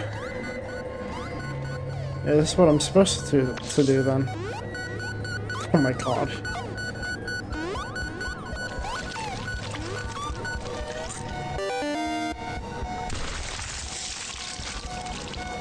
Rosemary. What's that do for me? Oh yeah.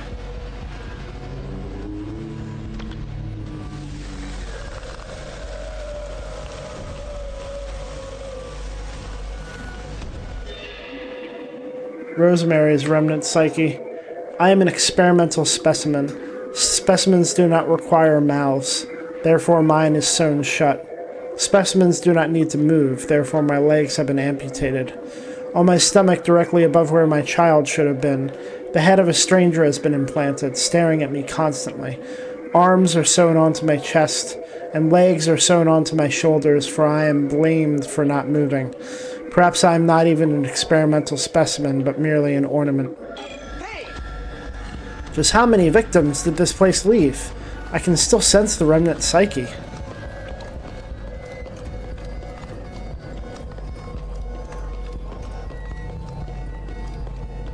Alright. So, when should I go out? Should I go out when it's going to the left or to the right?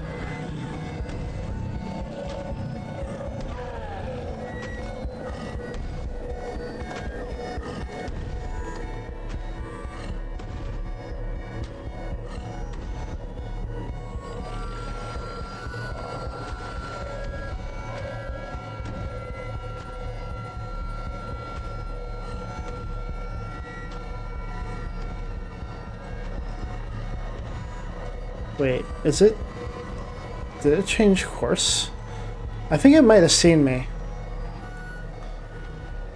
Which is frustrating, but...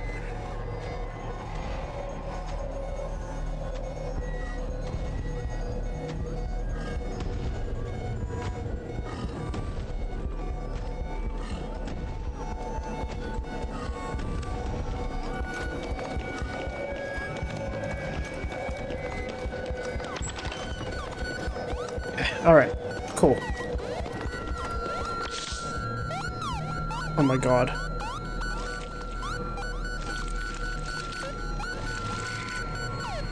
Oh wait, it's gotta be like...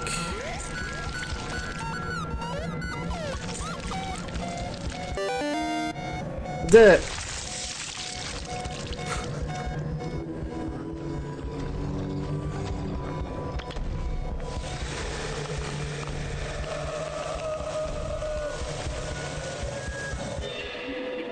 Randall's remnant psyche. The stain on the wall moves. No, that's not it. That's my finger. No, it's the finger of that woman who was next to me until last night. This morning I saw her in my dream. It was a sad dream. The doctor says, "What a wonderful harmony," and sews on a new arm. His arm is warm. It still smells like it's alive. It feels so good to become one. The faces remind me of Gmod. Yeah. Yeah. Can you still sense the remnant psyche? No, they seem to be gone. That was the last one, I guess. Alright, let's see if we can get upstairs.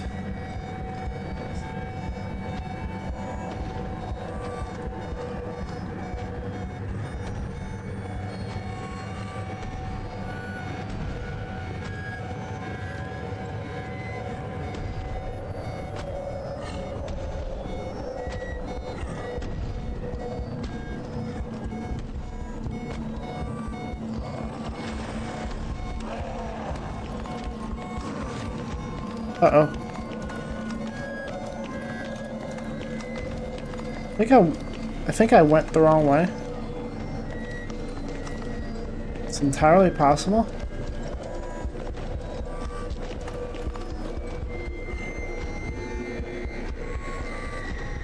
Yeah, I might have went the wrong way. Shit. No way a single death was sober when making this. Quite possibly.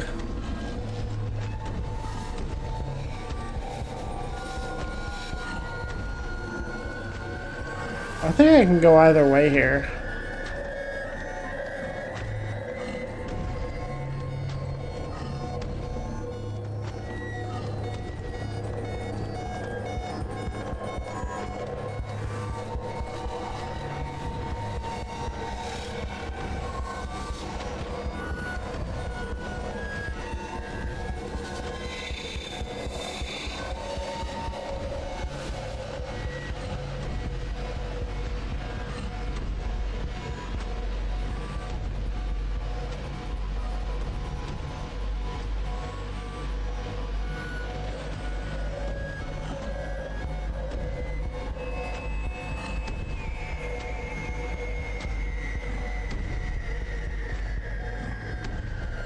Let's go, let's...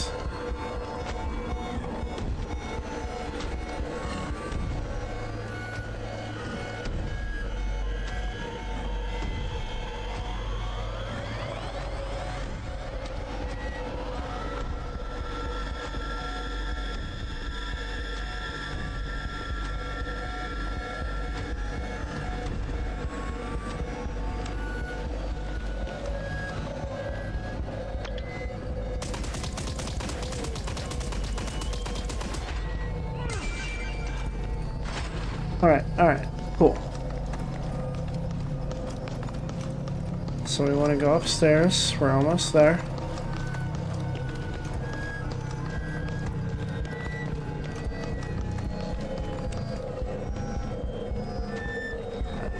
Don't want to get in front of this guy.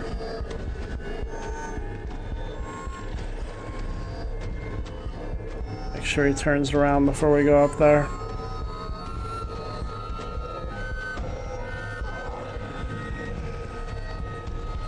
Almost home free here. Just in time too. Got another half hour. Oh my god, what? Is that really even possible? Yes. You are a very talented doctor after all. It's just hard to believe. Could such power really... Everyone has their own hidden power. Most people never even realize it, and simply live in ignorance and self-indulgence. But I suppose that's what's considered happiness. A happy death, a pointless life. But you have the ability to choose. And if I do... And my sons. That's right. Your sons as well. Desire isn't evil. It's just something that's there. So, depending on how it's used, Give it to me. you've made a good choice.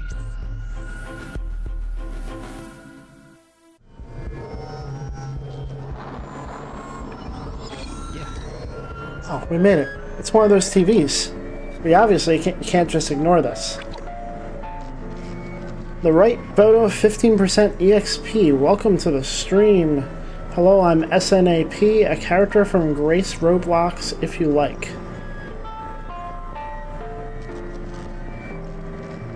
What is Grace Roblox? Nothing to do, huh? The game? Okay. Like, I know what Roblox is. I know there's many different race. Fast-paced game. Chaos movement. Interesting. That looks like dark matter. Ooh, monster. Oh, this looks neat. I want to check this out. SNAP. Okay. Just realized your backpack is animated. That is the back of my jacket, and that is my grandfather.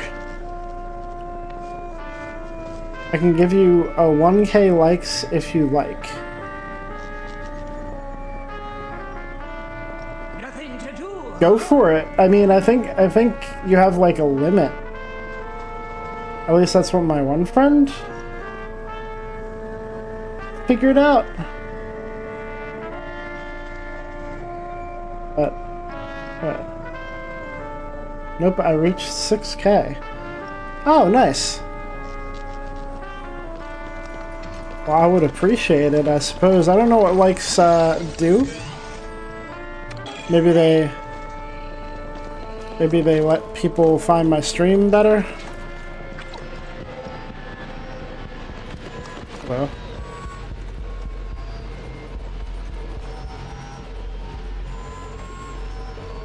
Your 6K almost broke my finger. Well, I don't want you doing that. Kidding.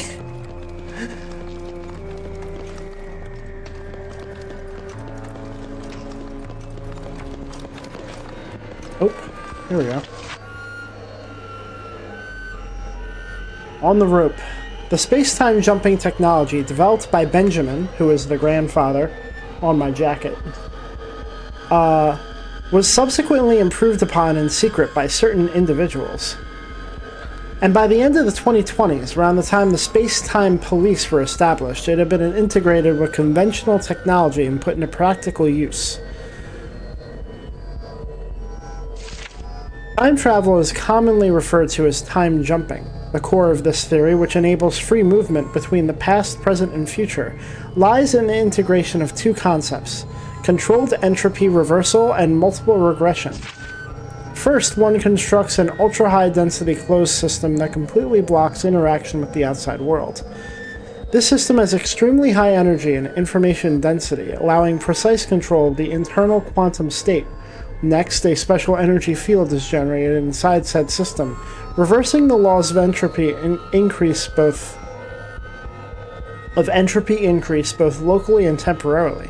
It is important to note that this reversal of entropy does not completely stop the increase in entropy of the entire system, but is limited to local operations. Local entropy reversal causes the system to temporarily approach its past state, but rather than returning it to its initial state, it induces a return to a specific future state. By repeating this operation in multiple stages, the system gradually jumps towards its future state. This is the concept of multiple regression. Of course, this theory also incorporates the concept of the many worlds interpretation. When a system performs a Poincaré recurrence, rather than returning to its exact past state, it utilizes the possibility of branching off into a different future, with an extremely small probability. By controlling this branching point, the system can move to the desired future world line. In order to minimize the effects of causal breakdowns that occur during this process, the system is equipped with a sophisticated information storage mechanism. The key point is this. Time travel is like walking on the rope stretched between two rooftops. The control process itself is simply too delicate and precarious. 200 likes. God damn. They're going for it. We're at 864.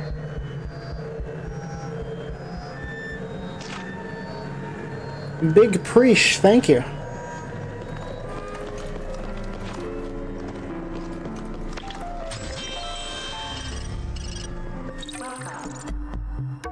Oh, we're allowed back on the ship now.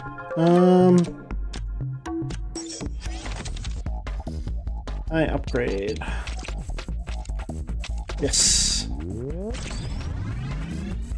Alright, this needs red now for everything. Keep that in mind. Save. I'm about to reach 1,000. That's crazy. Thank you. You think all that I was reading just now was nonsense? Get a load of this shit. Dead man. Go insane, dead man. History has taught us that the righteousness of the past is also the wrongness of the present. People are swept away, shaken and confused, and then they forget. He who scoffs at the old ways becomes old himself. If heaven and earth are not eternal, then go your own way. Only the will to carry it through can bring forth your own way. There you go, I got it to 1,000. Nice! Thank you.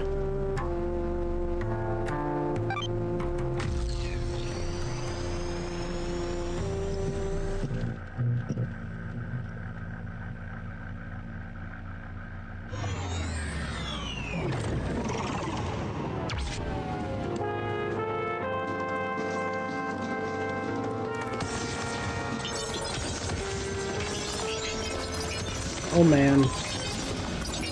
Oh, we're far from done, aren't we? Got a whole puzzle to solve, huh? Oh man. Yo, what? This is fire. Yeah!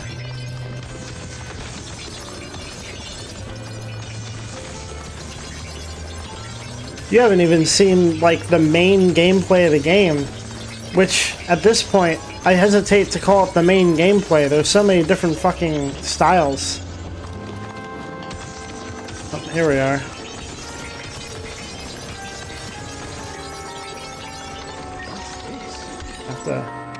Oh god, we're gonna have to run around and find different TVs, aren't we? Dead man. Are you satiated, dead man? Creation is a journey down into the subconscious. The purpose is not worth questioning, only to pull up the tail caught in the depths of the underworld, and expose its sludge-covered form. It is the only way to connect oneself with the world. But why do we care what others think of us?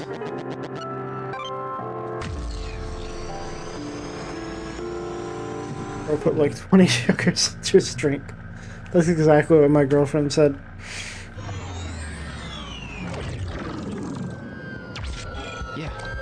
Hey Grandpa, I think the dead gear is working again. Then you've only got one thing to do. Slice them up.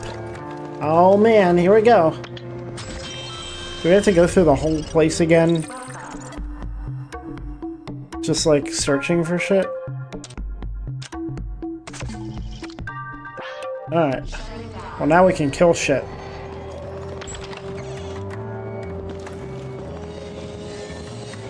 What the hell is that?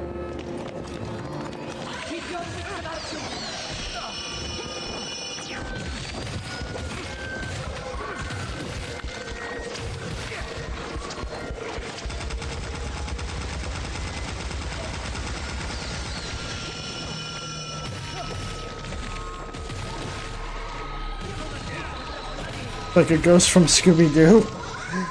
Jelly.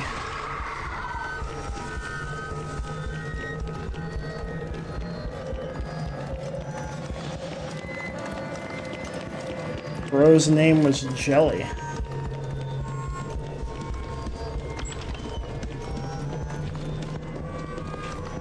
God, these places are so small.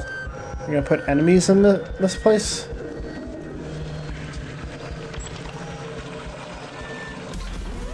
Oh my god!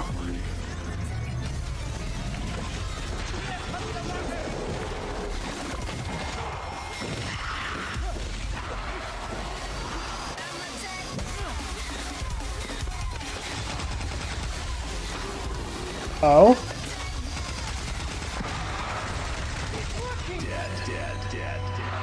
Whatever he was about to do wasn't about it. Wasn't feeling it.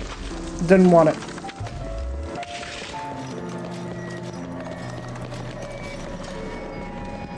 Music is awesome. Oh, yes it is. Dead man. Are you high, dead man? People once lived together with entheogens. Shamans partook in peyote, chewed on Tayananakata, and saw God appearing within their souls. Psychedelics are nothing more than the manifestation of the soul. When a person transcends being a person, that is when it manifests.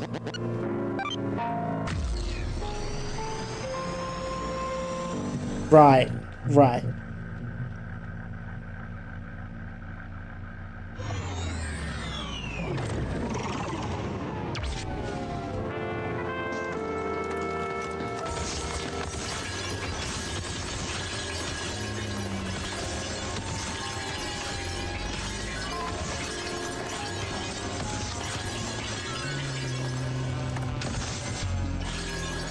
Remember, there's fall damage in this game.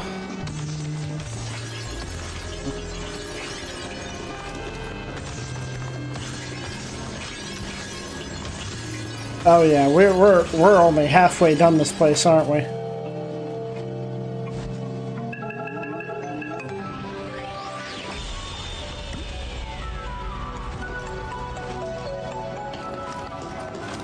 If you like horror games, just check out a game called Nun Massacre. Oh, man, I've seen people playing that game. It's not exactly my kind of horror game, but it does look like fun. Not very good at the ones where the... like, not the whole thing, but like almost the whole thing is where you got like a creature chasing you.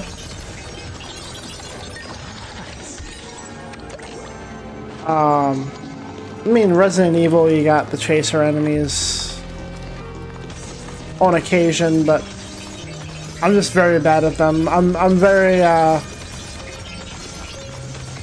as much as I enjoy horror games, they scare the shit out of me. Which is what they're supposed to do. So one would think that is a good thing.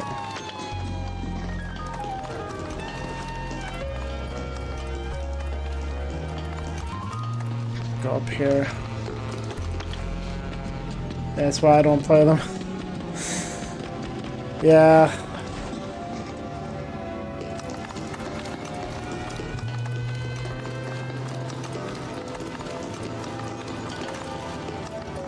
Like, I just played the new Resident Evil and I spent almost the whole time crouched down trying to hide from enemies. And I did not need to do all that.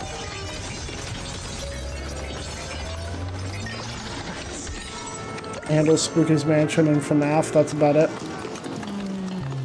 Believe it or not, I mean, I played FNAF 1 up to night 4.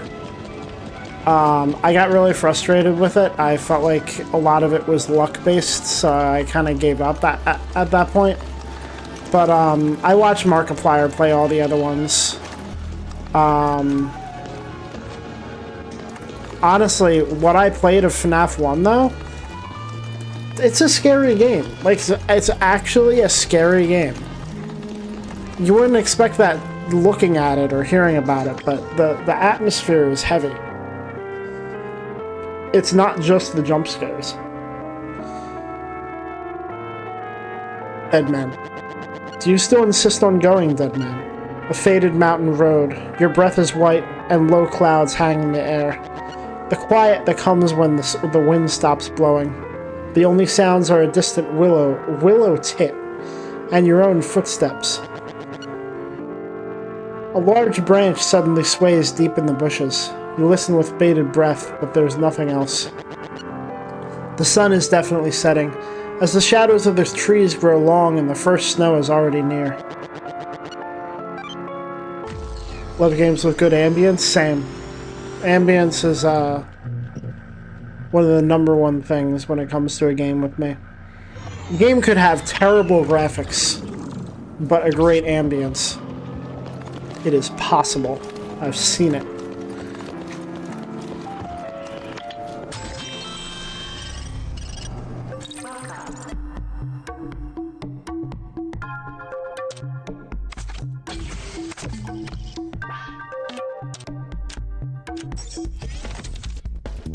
I'm kind of determined to get through this whole area, but, like, I feel like I've just only gone through half of it.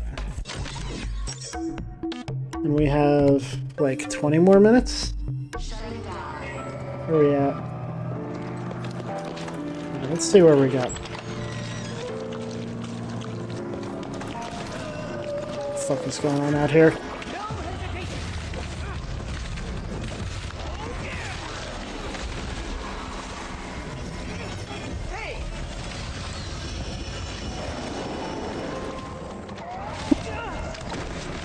Oh my god!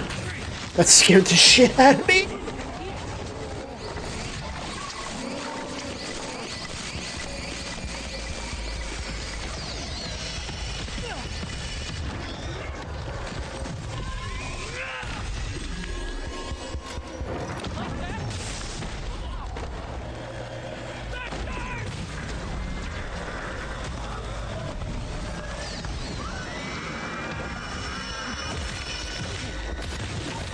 That sound definitely reminds me of the Lollipop games. Lollipop Chainsaw, yeah.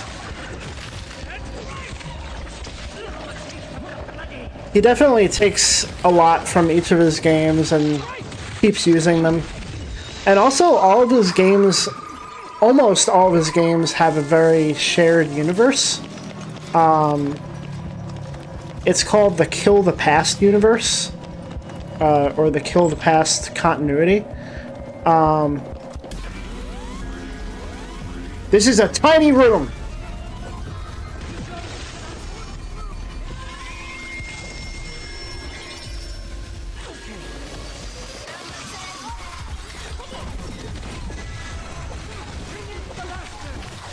And even this one, like, some of them are tied behind, like, copyright issues, but, like, even this one, the very first mission you go out on, like, other than the fact there's other Kill the Past characters in this game, which is fucking crazy cool, the very first mission you go out on, Romeo says, "Let's kill the past."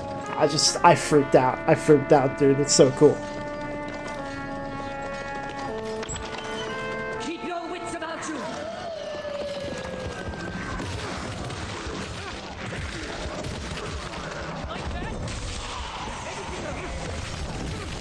Bloody Summer is ready to go.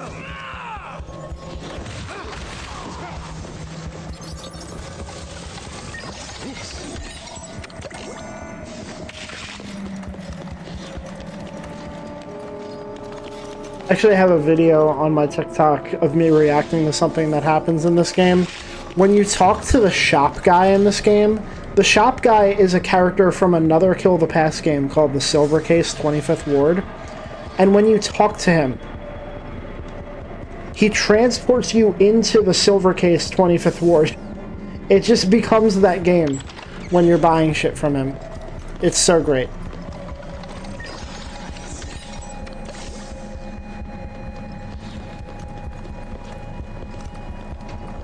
Main character kind of sounds like Pit from Kid Icarus. Hold up. Let's see.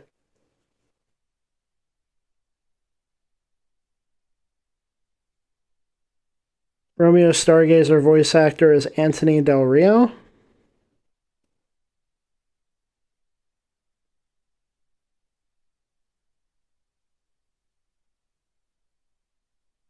He is known for voicing Pit and Dark Pit.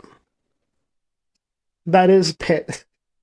Oh my god. You picked that out. That's crazy. Ready to go.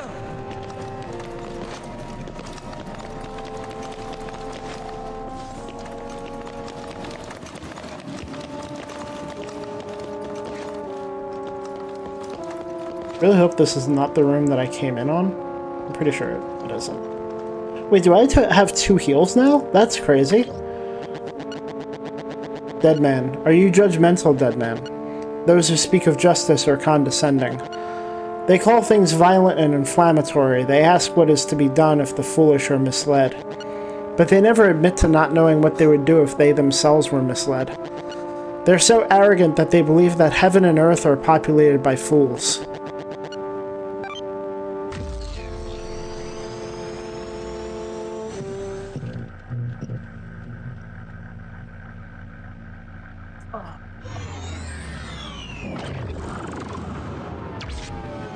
Another horror game I like is Little Nightmares. Phenomenal game. I fully intend on playing that game at some point. It's on my horror games list. I actually do horror games. I try to do them from September through October. It usually ends up bleeding into November and December as well. But, especially because my time kind of starts to dwindle around there, around that time of year. But, Little Nightmares is on the list. I don't know if it's happening this year, but, I want to do it. It looks very good. I have a friend who loves it too.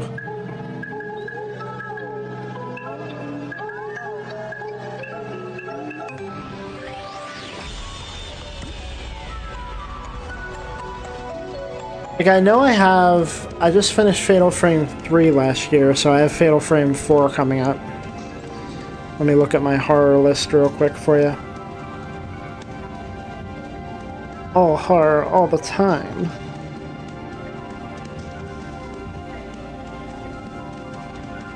This September. I have a lot of little horror games that I try to do, but when I start running out of time, I start focusing on the bigger ones. This year we got Chronos: The New Dawn, Tormented Souls 2, Fear the Spotlight, Fatal Frame 4, Fears to Fathom. Big one I hope I get to is, it's called Corpse Party Sweet Sachiko's Birthday. I've done the first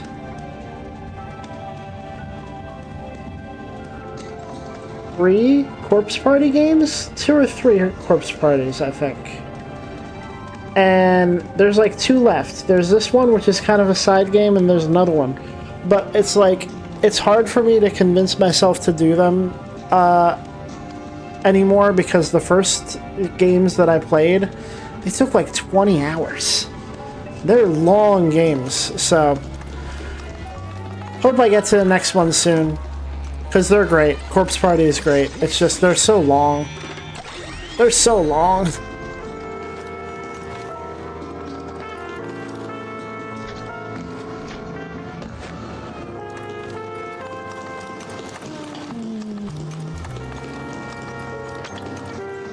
Open the door from this side.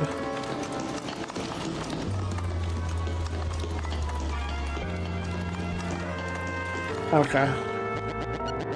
Dead man. Imagine, dead man. Picture the eyes of a whale. Picture the whiskers of a whale. How about its teeth? How about its fins? How does it spout water? How does it sleep at night? Indeed, we know nothing.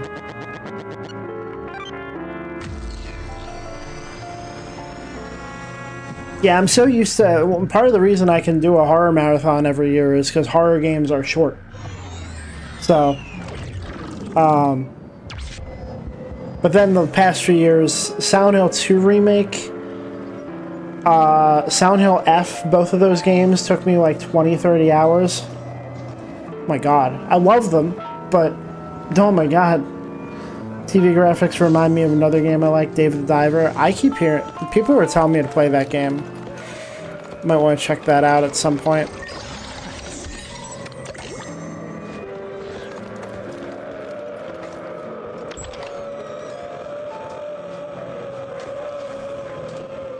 One's got a gun. Let's take them out, because I don't want to know what the fuck is making that noise. It's skittering! Oh, you motherfucker.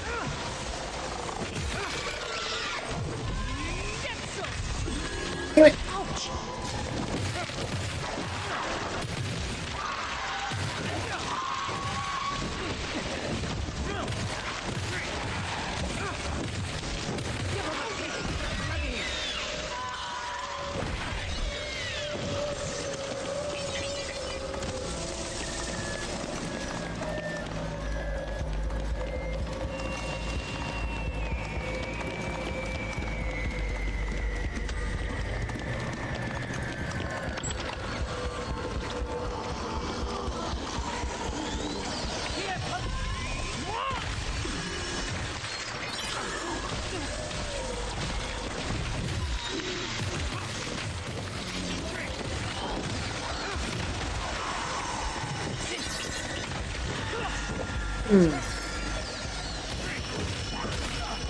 Of course, when I say I should really play that at some point, it doesn't mean I'm going to play it anytime soon. I have a very set list of games that I want to play.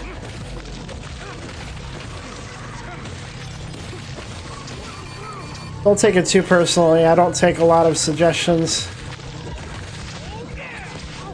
Mostly because I have a huge backlog and I've already narrowed that down to the absolute must plays.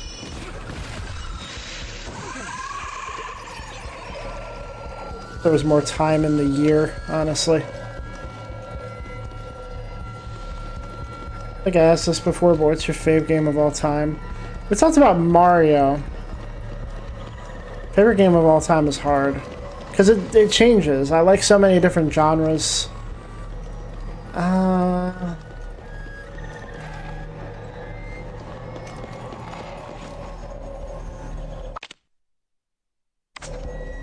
It's too quiet. Favorite game of all time?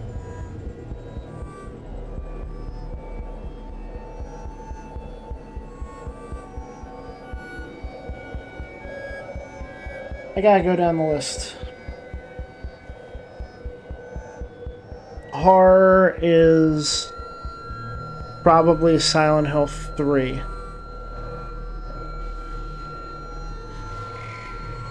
RPG is probably the original Paper Mario. Final Fantasy VI is close. Undertale is close.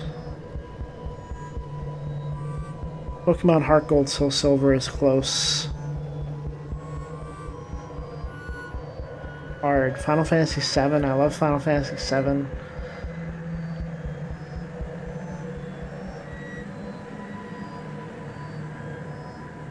Like Uncharted a lot. I like Uncharted 4 a lot. Zelda, Breath of the Wild, Tears of the Kingdom, Ocarina of Time, Majora's Mask. Like it changes depending on my mood. Pokemon also, Arceus, Legends Arceus was probably the best Pokemon game I've ever played. Metal Gear Solid. Metal Gear Solid 2, 3.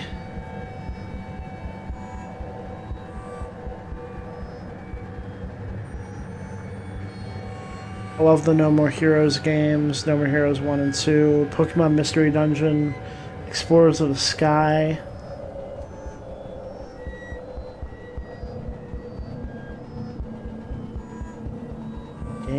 Favorite game, all time. I mean,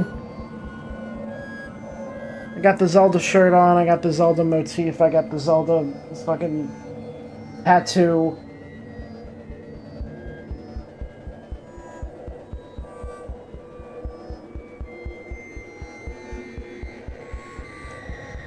I might have to stick with Zelda. Thank you. I might have to stick with, it's between Breath of the Wild and Majora's Mask. Yeah, honestly, those games... Final Fantasy VII Rebirth got really close, but... Mario Odyssey and Donkey Kong Bonanza also got really close, but, in terms of older game I like, Majora's Mask is probably the one that I like the most. Ocarina of Time is like on the same exact level, but in terms of the feeling that it gave me, Breath of the Wild. And Tears of the Kingdom is just like, it's like the same game but more, so, yeah. Started playing Wind Waker for the first time. Nice. It's a good choice. It's a good time. I'm assuming because it's on the Switch too. Hopefully they put Twilight Princess on there soon as well. I love Twilight Princess.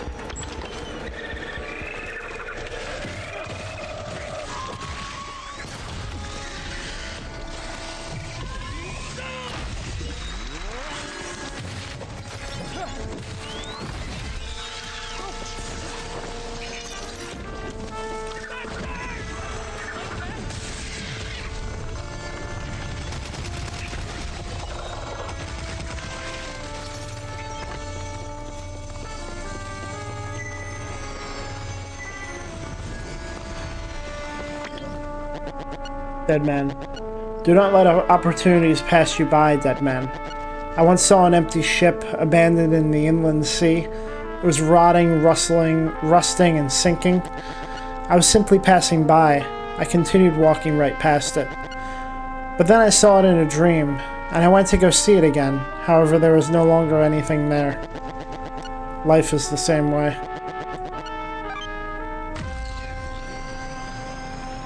I ever played this one and A Link Between Worlds on 3DS. Definitely play more. Zelda is one of my favorite series. I think also when we're talking best games of all time, Phoenix Wright, Ace Attorney, the whole Ace Attorney series, that's got to be on the list. Best games on the Wii were the Trauma Center series, the surgery simulators, and Fragile Dreams, Farewell Ruins of the Moon. I think that game sold 10,000 copies or something. I love that game to death. Fragile Dreams is one of the best games on the Wii for sure. Love Phoenix Wright, I wanted him in Smash. And to go a step beyond, my favorite piece of media of all time. It's very obscure. It's very obscure. It is a visual novel called Umineko. Umineko, I'll type it out.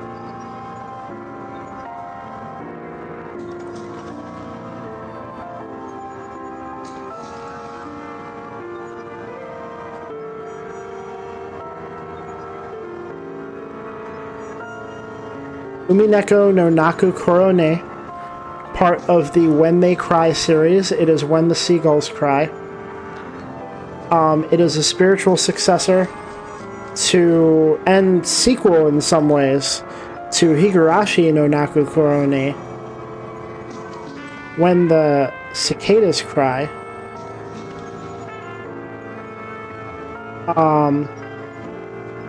You can get the first chapter of Higurashi on Steam for free. I only ever watched the anime for Higurashi. The anime is very good, but I hear the visual novel is even better.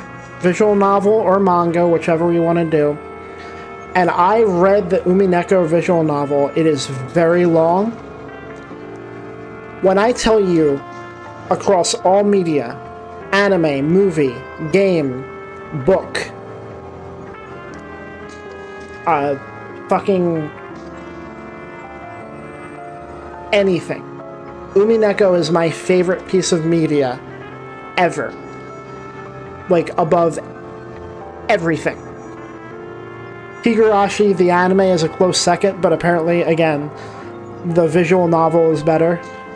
And the first chapter is free on Steam.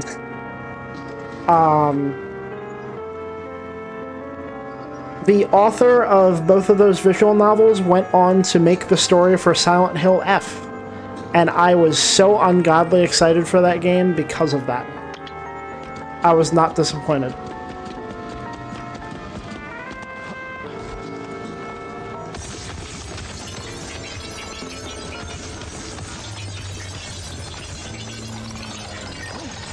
Umineko, the story, literally changed my life. It affected me as a human being. It shaped my philosophies, it changed my outlook on everything. And it's honestly the most intelligent thing I've ever experienced. Honestly. I'm sad we never got PT Silent Hill. Yeah, I'm a huge Kojima fan. I am very sad about it. Though, he is apparently going to be delivering... It seems like he's going to be delivering with his new game, OD. I'm kind of excited to see what he does with that. And I think Silent Hill is doing good for itself after all these years, finally. I'm a huge Silent Hill fan, and I've been satisfied with the recent games. Happy about it.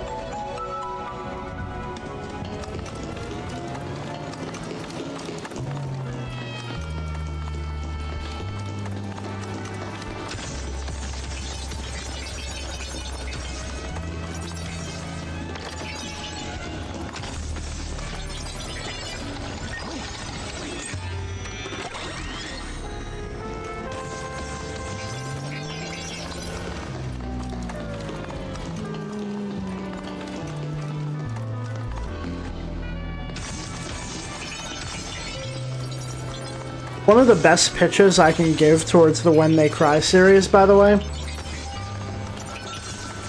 Silent Hill shares the same soundtrack as an officially licensed Disney Piglet game.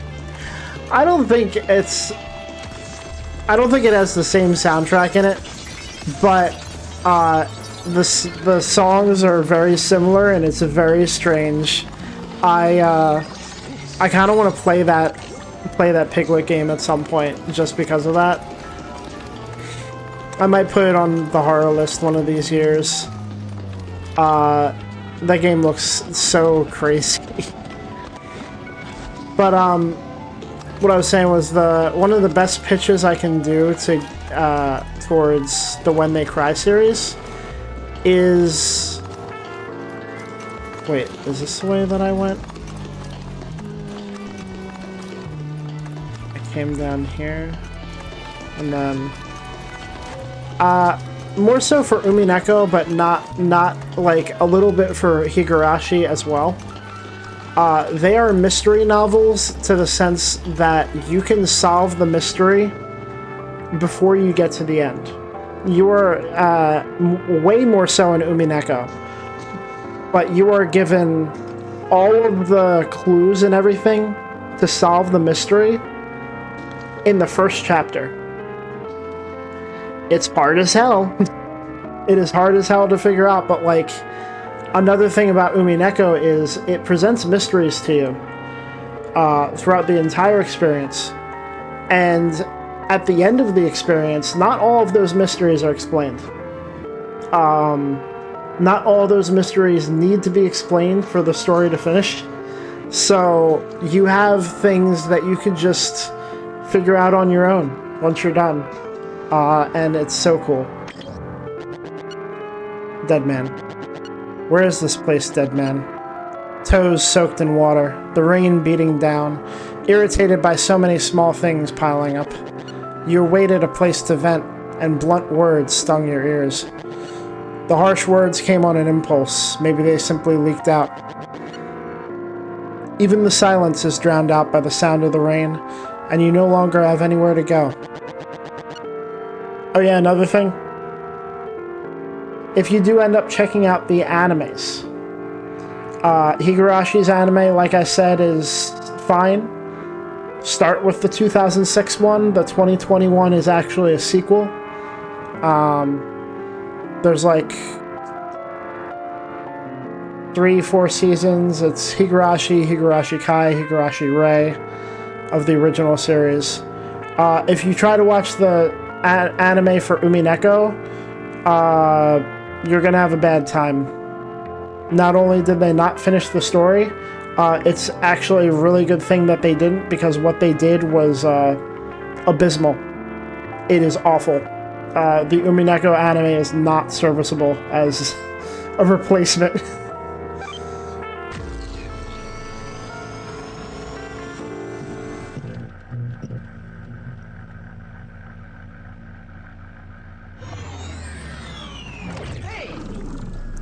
Romeo, there's a space-time pharmacy. Why not get your bearings on the last night first? Why he keeps telling me to go all the way back to the ship. I don't really see a major point to doing that, but...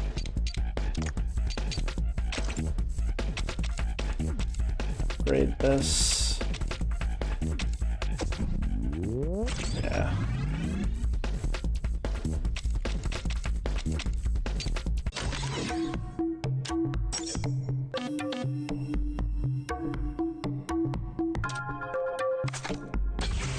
Where are we at? It is 3 o'clock, but let me see if we're right at the boss. Because I kind of want to beat the boss if I can.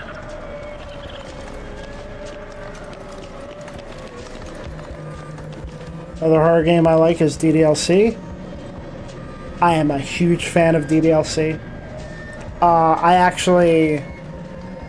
played it years ago when it first came out. And then I recently picked it up again for the extra stuff. Went through the whole thing again, obviously, to unlock the extra stuff. And I think every single one of the extra chapters made me cry like a baby. Especially the one with, what was it? Yuri and Natsuki, the last one.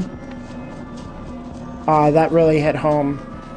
I relate to Yuri a lot as a character, and I also love her deeply. Like, deep love for Yuri.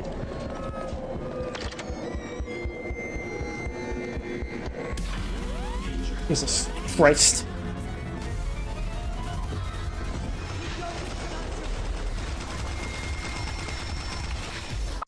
What? Wait, extra chapters? Is that new? I haven't watched it since it first came out. They released it on consoles. They released it on Switch, and they actually added some extra chapters. I highly suggest checking them out. They're very good.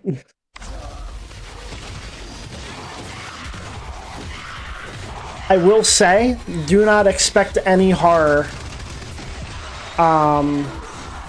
from the extra chapters. They are very serious chapters.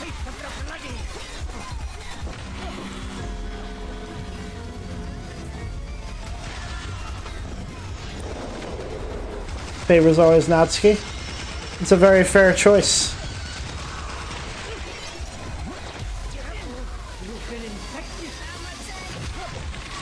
Yuri is better though.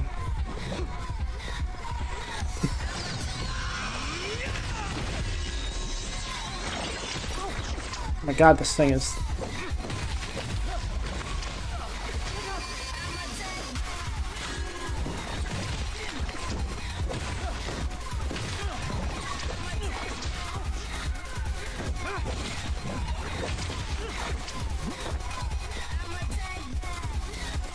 Holy shit. Whew. Oh my god, there's more.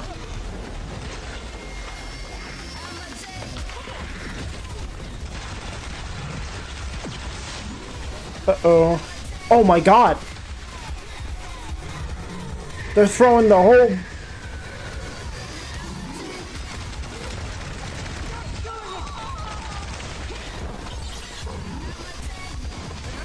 Uh-oh.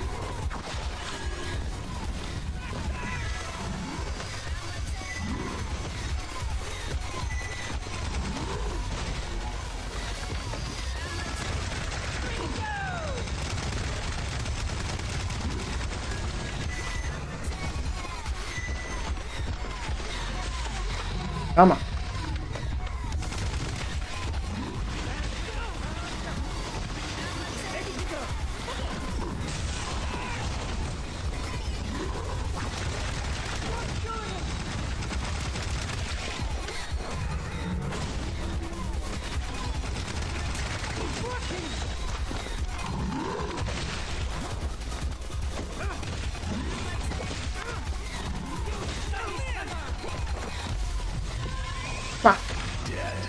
Ooh.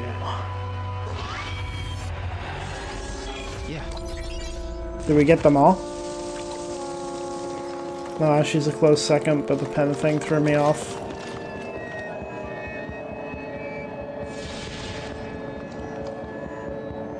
Pen thing threw me on.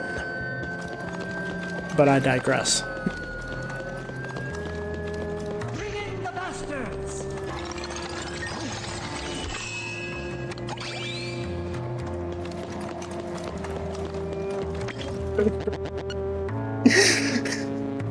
Dead man.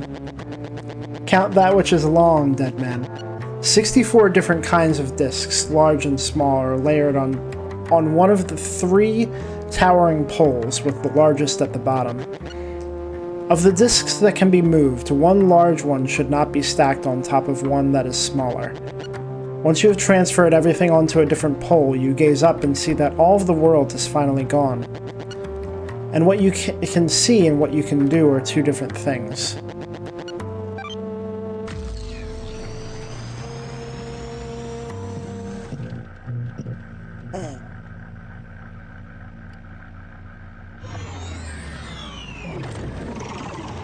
See the boss. I want to do the boss. Let's make it happen. Oh.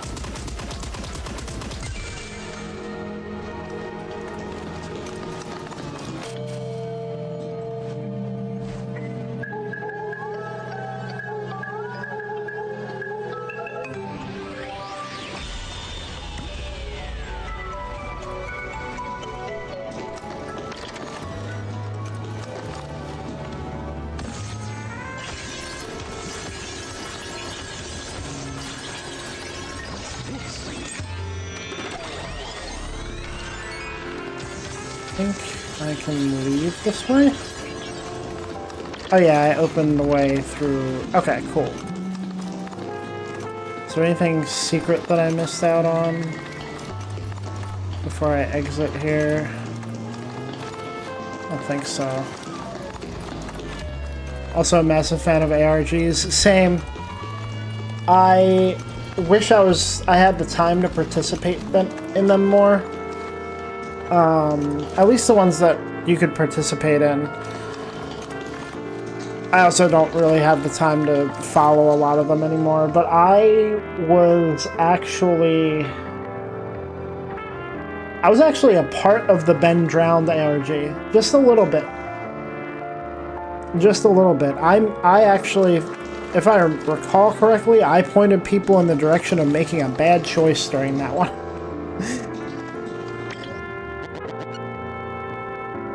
I remember during one of the phases of that ARG, I was camping in the mountains with my parents, and I was up late on my laptop. Terrible internet, but just like refreshing, trying to keep up with the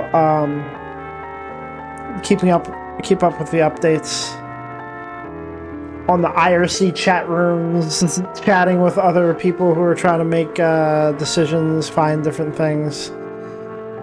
It's so cool. ARGs are such like in the moment things Like, you can enjoy them afterwards, of course, but, like, it is very invigorating to be a part of it. That's an OG one. Yeah. I mean, you want to go OG. I was never a part of that. Save the Bees, I think, was a Halo 2 one or something. That's classic. Dead Man. Do you know the mysterious beast, Dead Man? A man in a hut speaks of Gaiascutus. He wants to show off one of the most terrible and dangerous beasts in the world. The face of the man speaking to those who had paid to come and see the beast turns blue. He says the dangerous Gaiascutus has escaped, and telling everyone to run away, he scrambles out ahead of everyone else. The guests run away as fast as they can. Then the mysterious beast appears at a hut in the next town.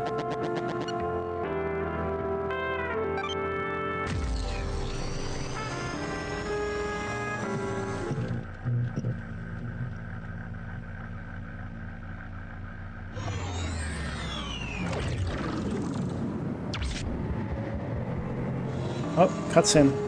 Dr. Hill should be just up ahead. He must be. He's coming. He's definitely coming. Hey! We did it! Success! It seems the knot in space-time has been fixed. Yeah, there's a Callista Gate. Dr. Hill must be just past it.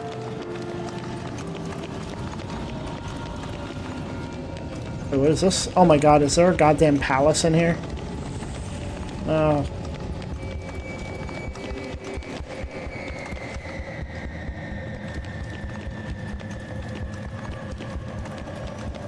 It's a palace, isn't it?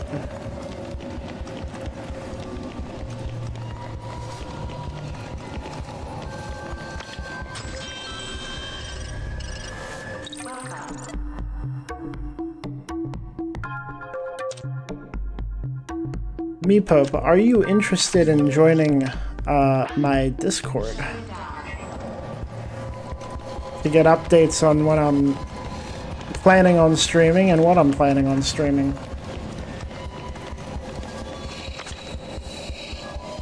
Yeah, it's a fucking rift. Okay. Sure, is there a link on your profile? No. There's only so much I can put on my profile. Let me see. I can actually grab it from my Twitch stream. I stream on Twitch, YouTube, and TikTok. If any of those are easier for you to watch on. I'm the same name on each one, but let me get the link here.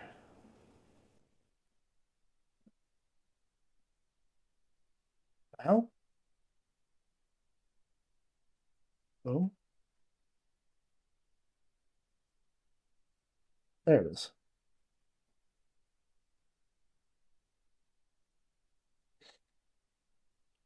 I do not know if that is clickable on Discord. I mean, on TikTok. Or if you can copy paste it.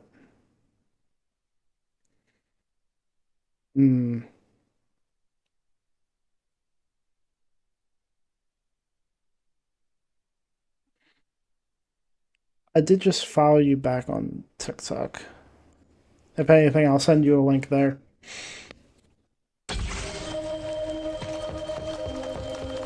After the stream is over. But yeah, I try to update people. Because my stream timing can be sporadic, my stream schedule can be sporadic.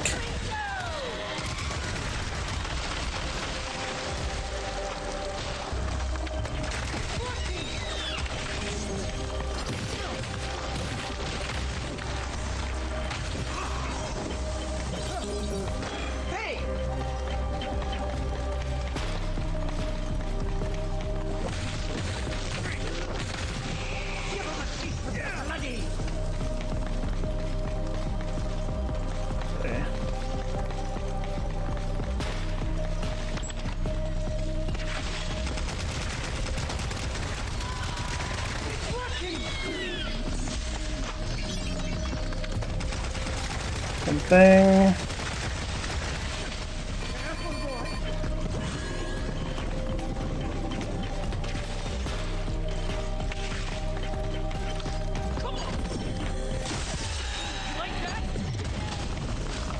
Oops, wasted that. My chat is weird. Joined? Nice. Good to have you. There's like no way for me to make a schedule on TikTok, so I figured it's best.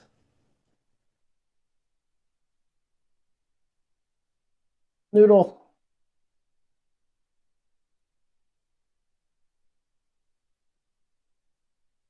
Welcome.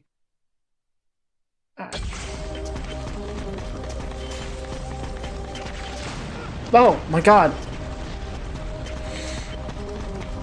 Wish I could put more links on my TikTok, to be honest.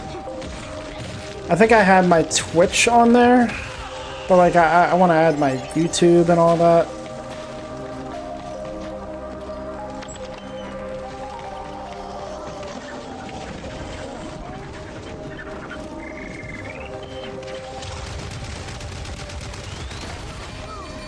Oh.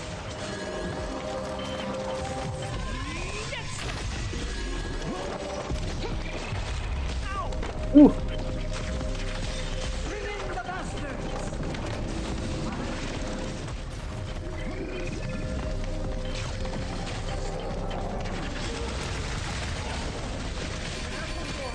Oh my god.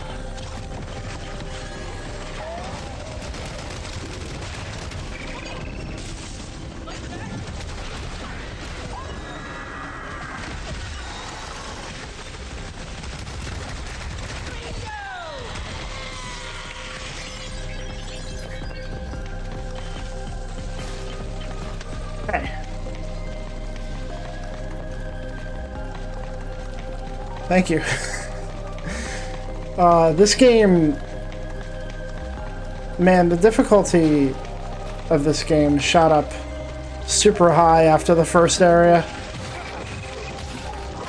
I think I've kind of gotten the hang of it a little bit, but I'm very scared. I've been glad this whole time that the area has been mostly like walking through and doing scripted sequences, because that second area was frustrating. I'm dreading the rest of the game a little bit.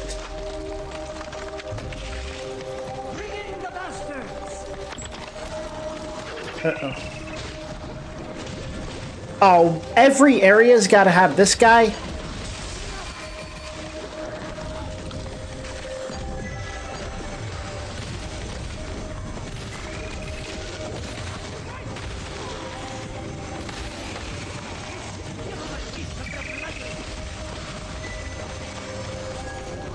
Oh boy.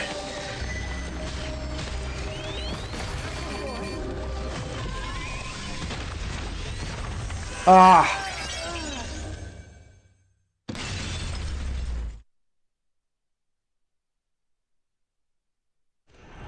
Okay, good. All right. I was afraid I would have to redo this whole thing. All right. First of all, I think I was going the right way, so let me try to go to the dead end real quick. Boom.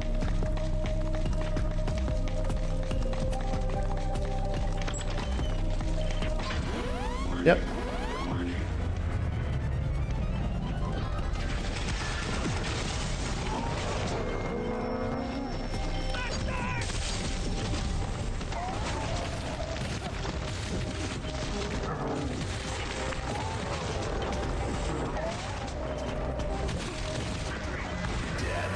Boom.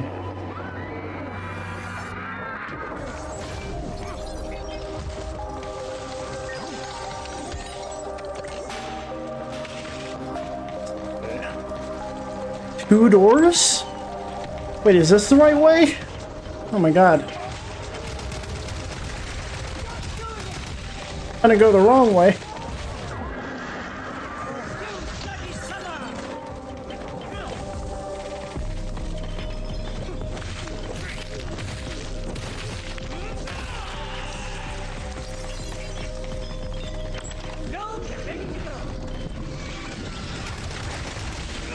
No, kill it, kill it!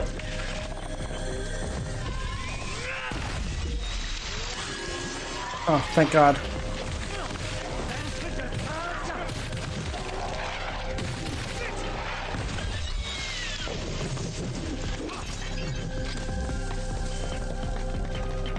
Yeah.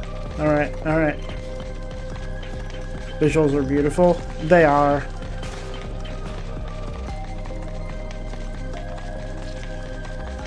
I'm very glad that... Ooh. It's such a shame this game kind of got outshadowed, because I think it came out around the same time that Resident Evil came out. Just really bad timing all around. I do think Resident Evil is probably a higher quality game? I don't know. It's hard to just judge the quality like that. They're very different kinds of games, doing different kinds of things. This game is way more creatively insane.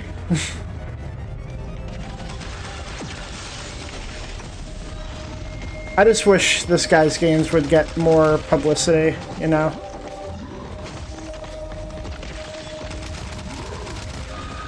But that's also what happens when you try to go against the norm. You don't get the norm audience.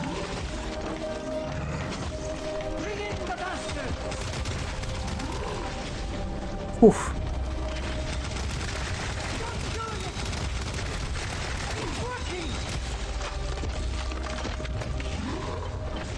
Damn it.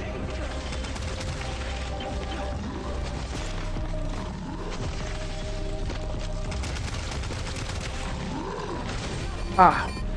When he pulls his knee up, I have to jump. I have to remember that.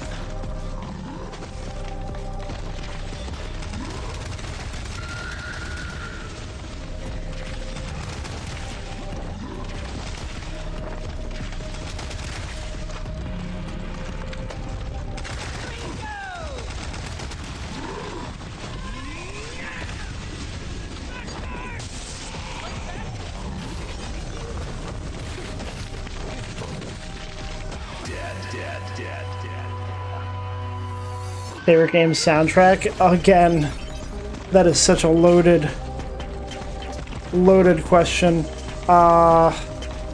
Pretty much everything I named could go on there. I got the whole Zelda series.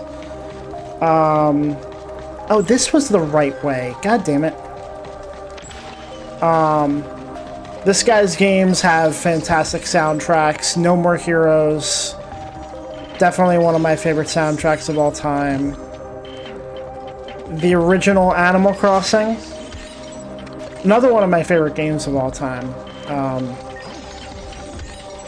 I love Animal Crossing and Where It's Gone, but I also love the original Animal Crossing the most. Sonic has some elite music, IMO. Pretty much my entire stream soundtrack includes some of the biggest bangers from the Sonic series. I'm a huge Sonic fan.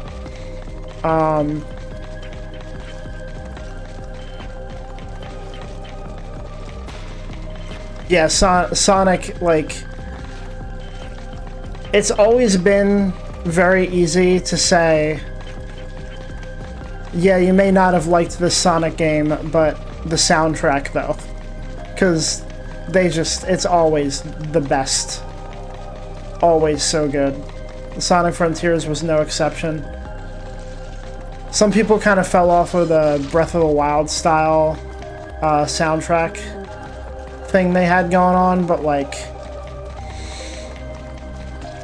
when I and it felt like not a lot of the soundtrack was memorable in Sonic Frontiers besides the boss music, but like actually listening to some of the soundtracks, like especially going through every phase of each island one after another, just listening to how they evolve and all that. Beautiful soundtrack. Animal Crossing New Leaf is my favorite. That's very fair. That's a lot of people's favorite, rather. It's usually the one that you grew up with. It's usually the one that, the first one that you played. And for me, that was the very first Animal Crossing. But I still say the first Animal Crossing has the best dialogue, it has the best vibes. One of the things I feel like always attributed to the vibes of the original is it is the purest form of going out and living on your own. Because the multiplayer functions were just not there. Like, you truly are, like you could go to another person's town by going to their memory card, but even when you go there, you can't see them. Like, you're truly on your own.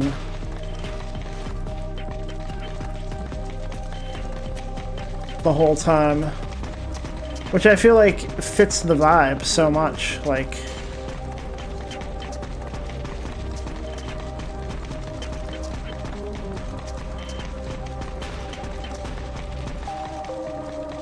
But of course I put over 1,000 hours into New Horizons. Because I love the series. They need to bring back the sassy dialogue. Some of them are ruthless. Absolutely. I think the thing they need to focus on the most in the next Animal Crossing game is the dialogue. Like, they have everything else down.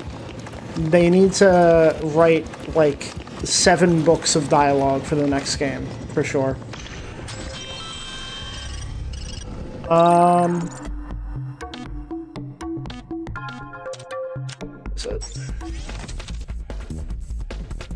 Right, I have some Sentry to use, but I don't think I can upgrade. I can, okay. Loki didn't like the crafting thing. At least, I mean, at least they updated it to where you can bulk craft finally after like 5 years or whatever.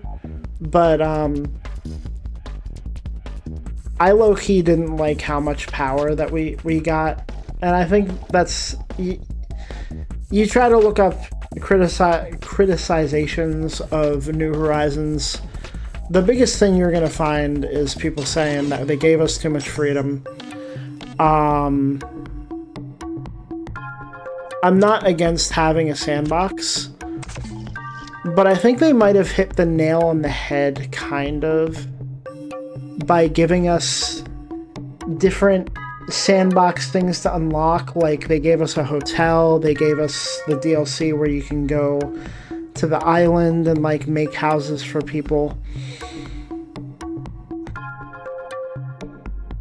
When you give too much power, sometimes you take some of the fun away, it feels like. But also, like, that's also what people like about it. That's what people bought the new Animal Crossing for, was the terraforming and all that, so, you know.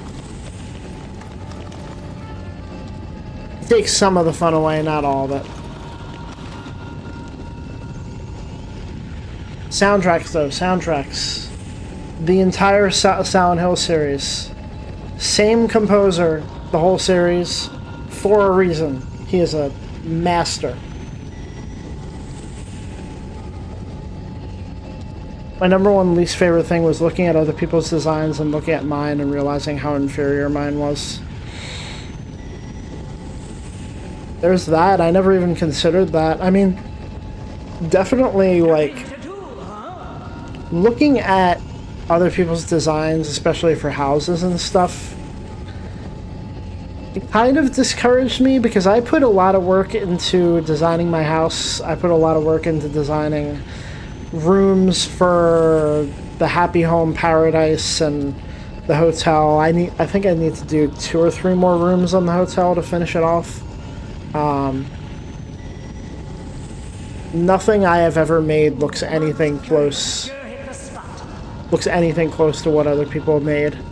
I was very simplistic with the way I designed my town. I terraformed it to look like a Animal Crossing GameCube town as much as I could. I made the train tracks at the top and everything. I didn't do any, like, fancy layouts and stuff like that. I don't know, like, you gotta... Yeah, just do what makes you happy, I feel like. Don't worry too much about what other people can do. Try to take ideas. And just enjoy yourself. Just make what you like. I guess that's also part of the reason I don't like the terraforming too much, because like I'm not very good at it. I'm not very good at doing all those crazy things. So it doesn't really serve me. I'm more so like worried about, you know, catching all the fish, which I've done. Getting all the art pieces, which I've done. I've done everything.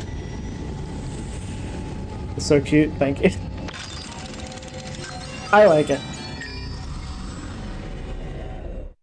Cutscene time! You're finally here. You've kept me waiting so long.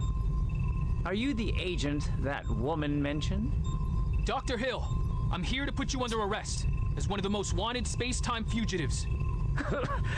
I have done nothing to warrant being arrested. I am simply doing what is best for myself.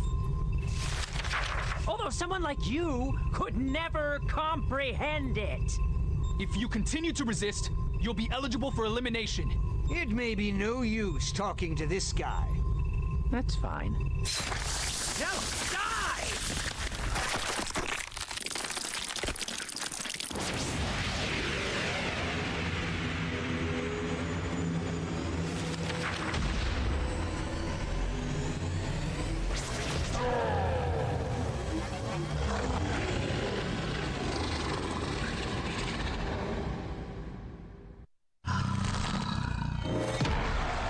What is even happening?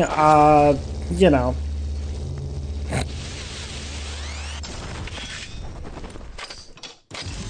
Come on!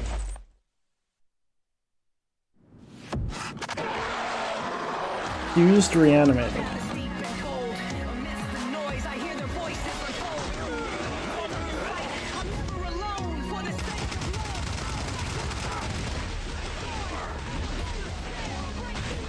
Ooh.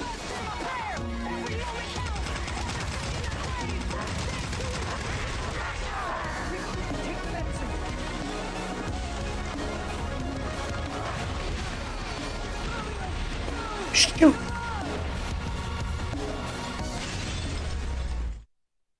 Damn.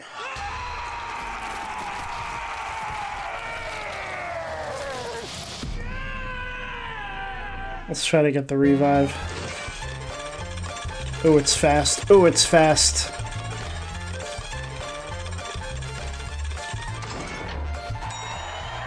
Damn. Indiana Jones asked that. Who was in the studio? The Masters were in the studio.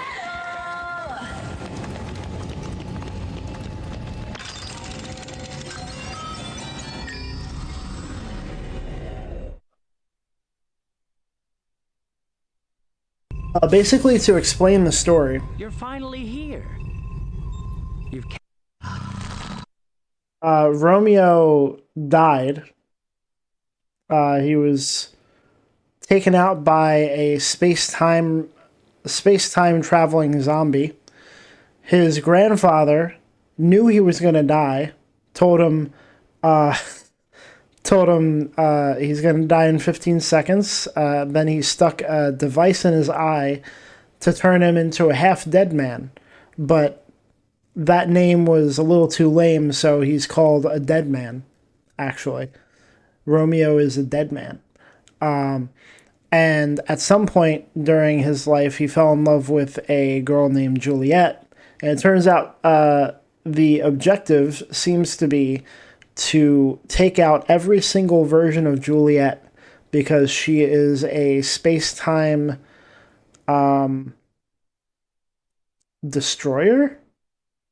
Like, she's fucking with every universe at the same time. Every version of her. So, a version of her was here and influenced this guy in some way, I'm assuming. We're part of the FBI, and we're hunting down space-time criminals.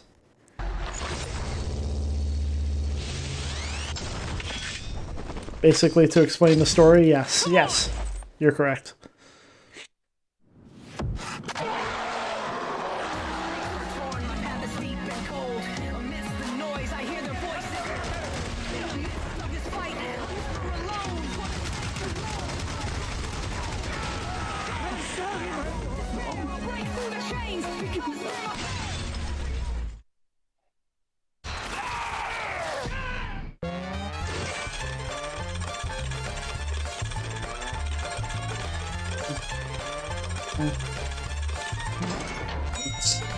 What? I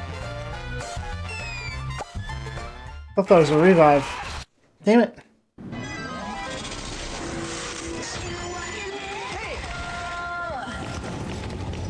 That death was fucking instant.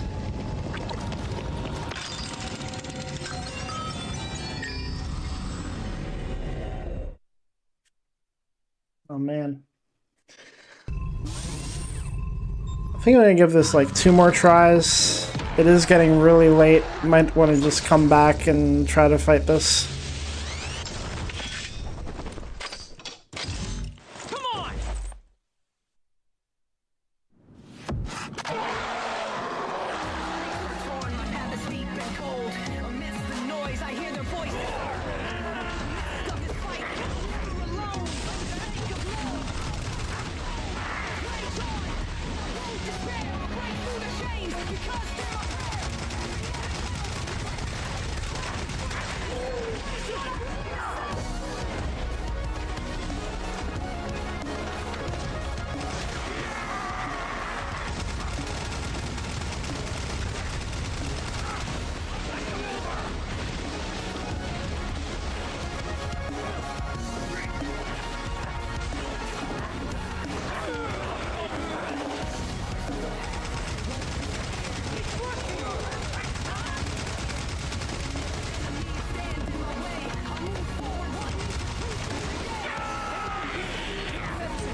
Let me get a revive.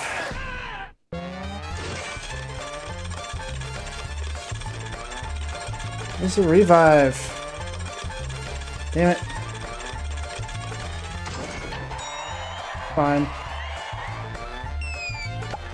You get barely any time to react, yeah. Very Dark Souls-esque difficulty. I mean, not as bad, but...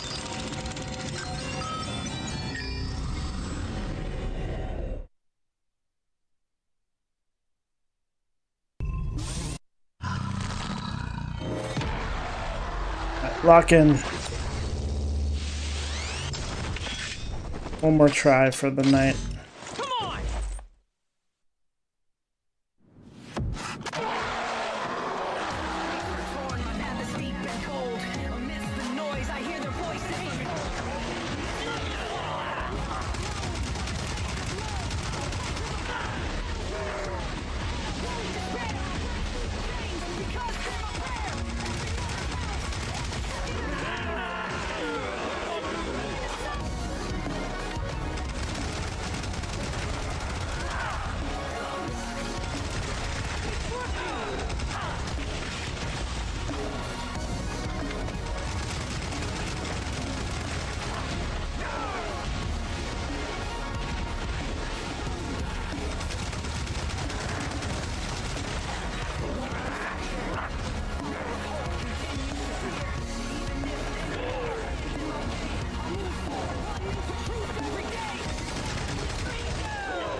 Oh, what is it doing? What is it doing?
Saying that every attack just tickles it. Yeah. Really funny. I honestly hate enemies like that, to be honest with you, but...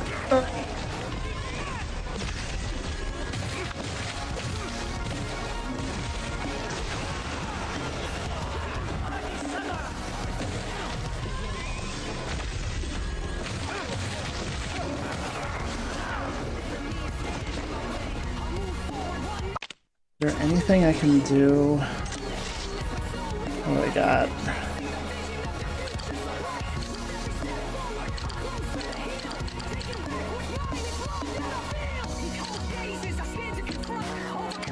No.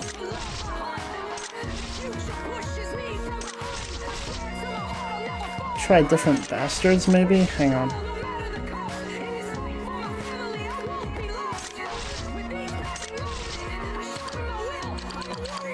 So I really don't like creeping venom as much as I wanted to.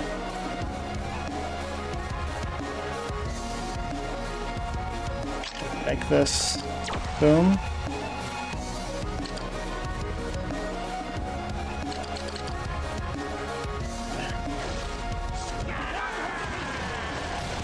Aww.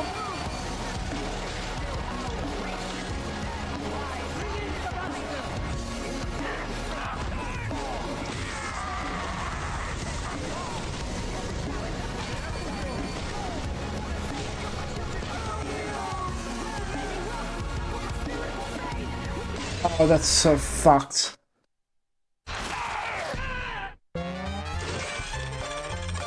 I don't know. Bro. Alright. Yellow. Yellow. Oh, that's fucked up. I was trying to hit the... Come on.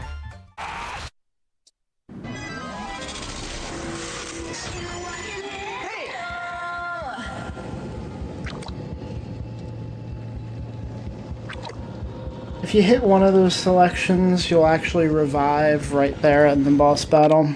It's,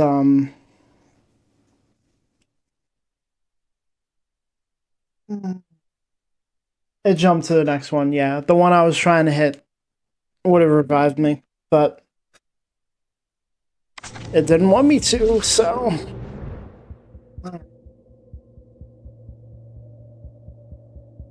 Well, that's it for tonight, because it is super late. W-Try and W-Stream, thank you. Oh, man.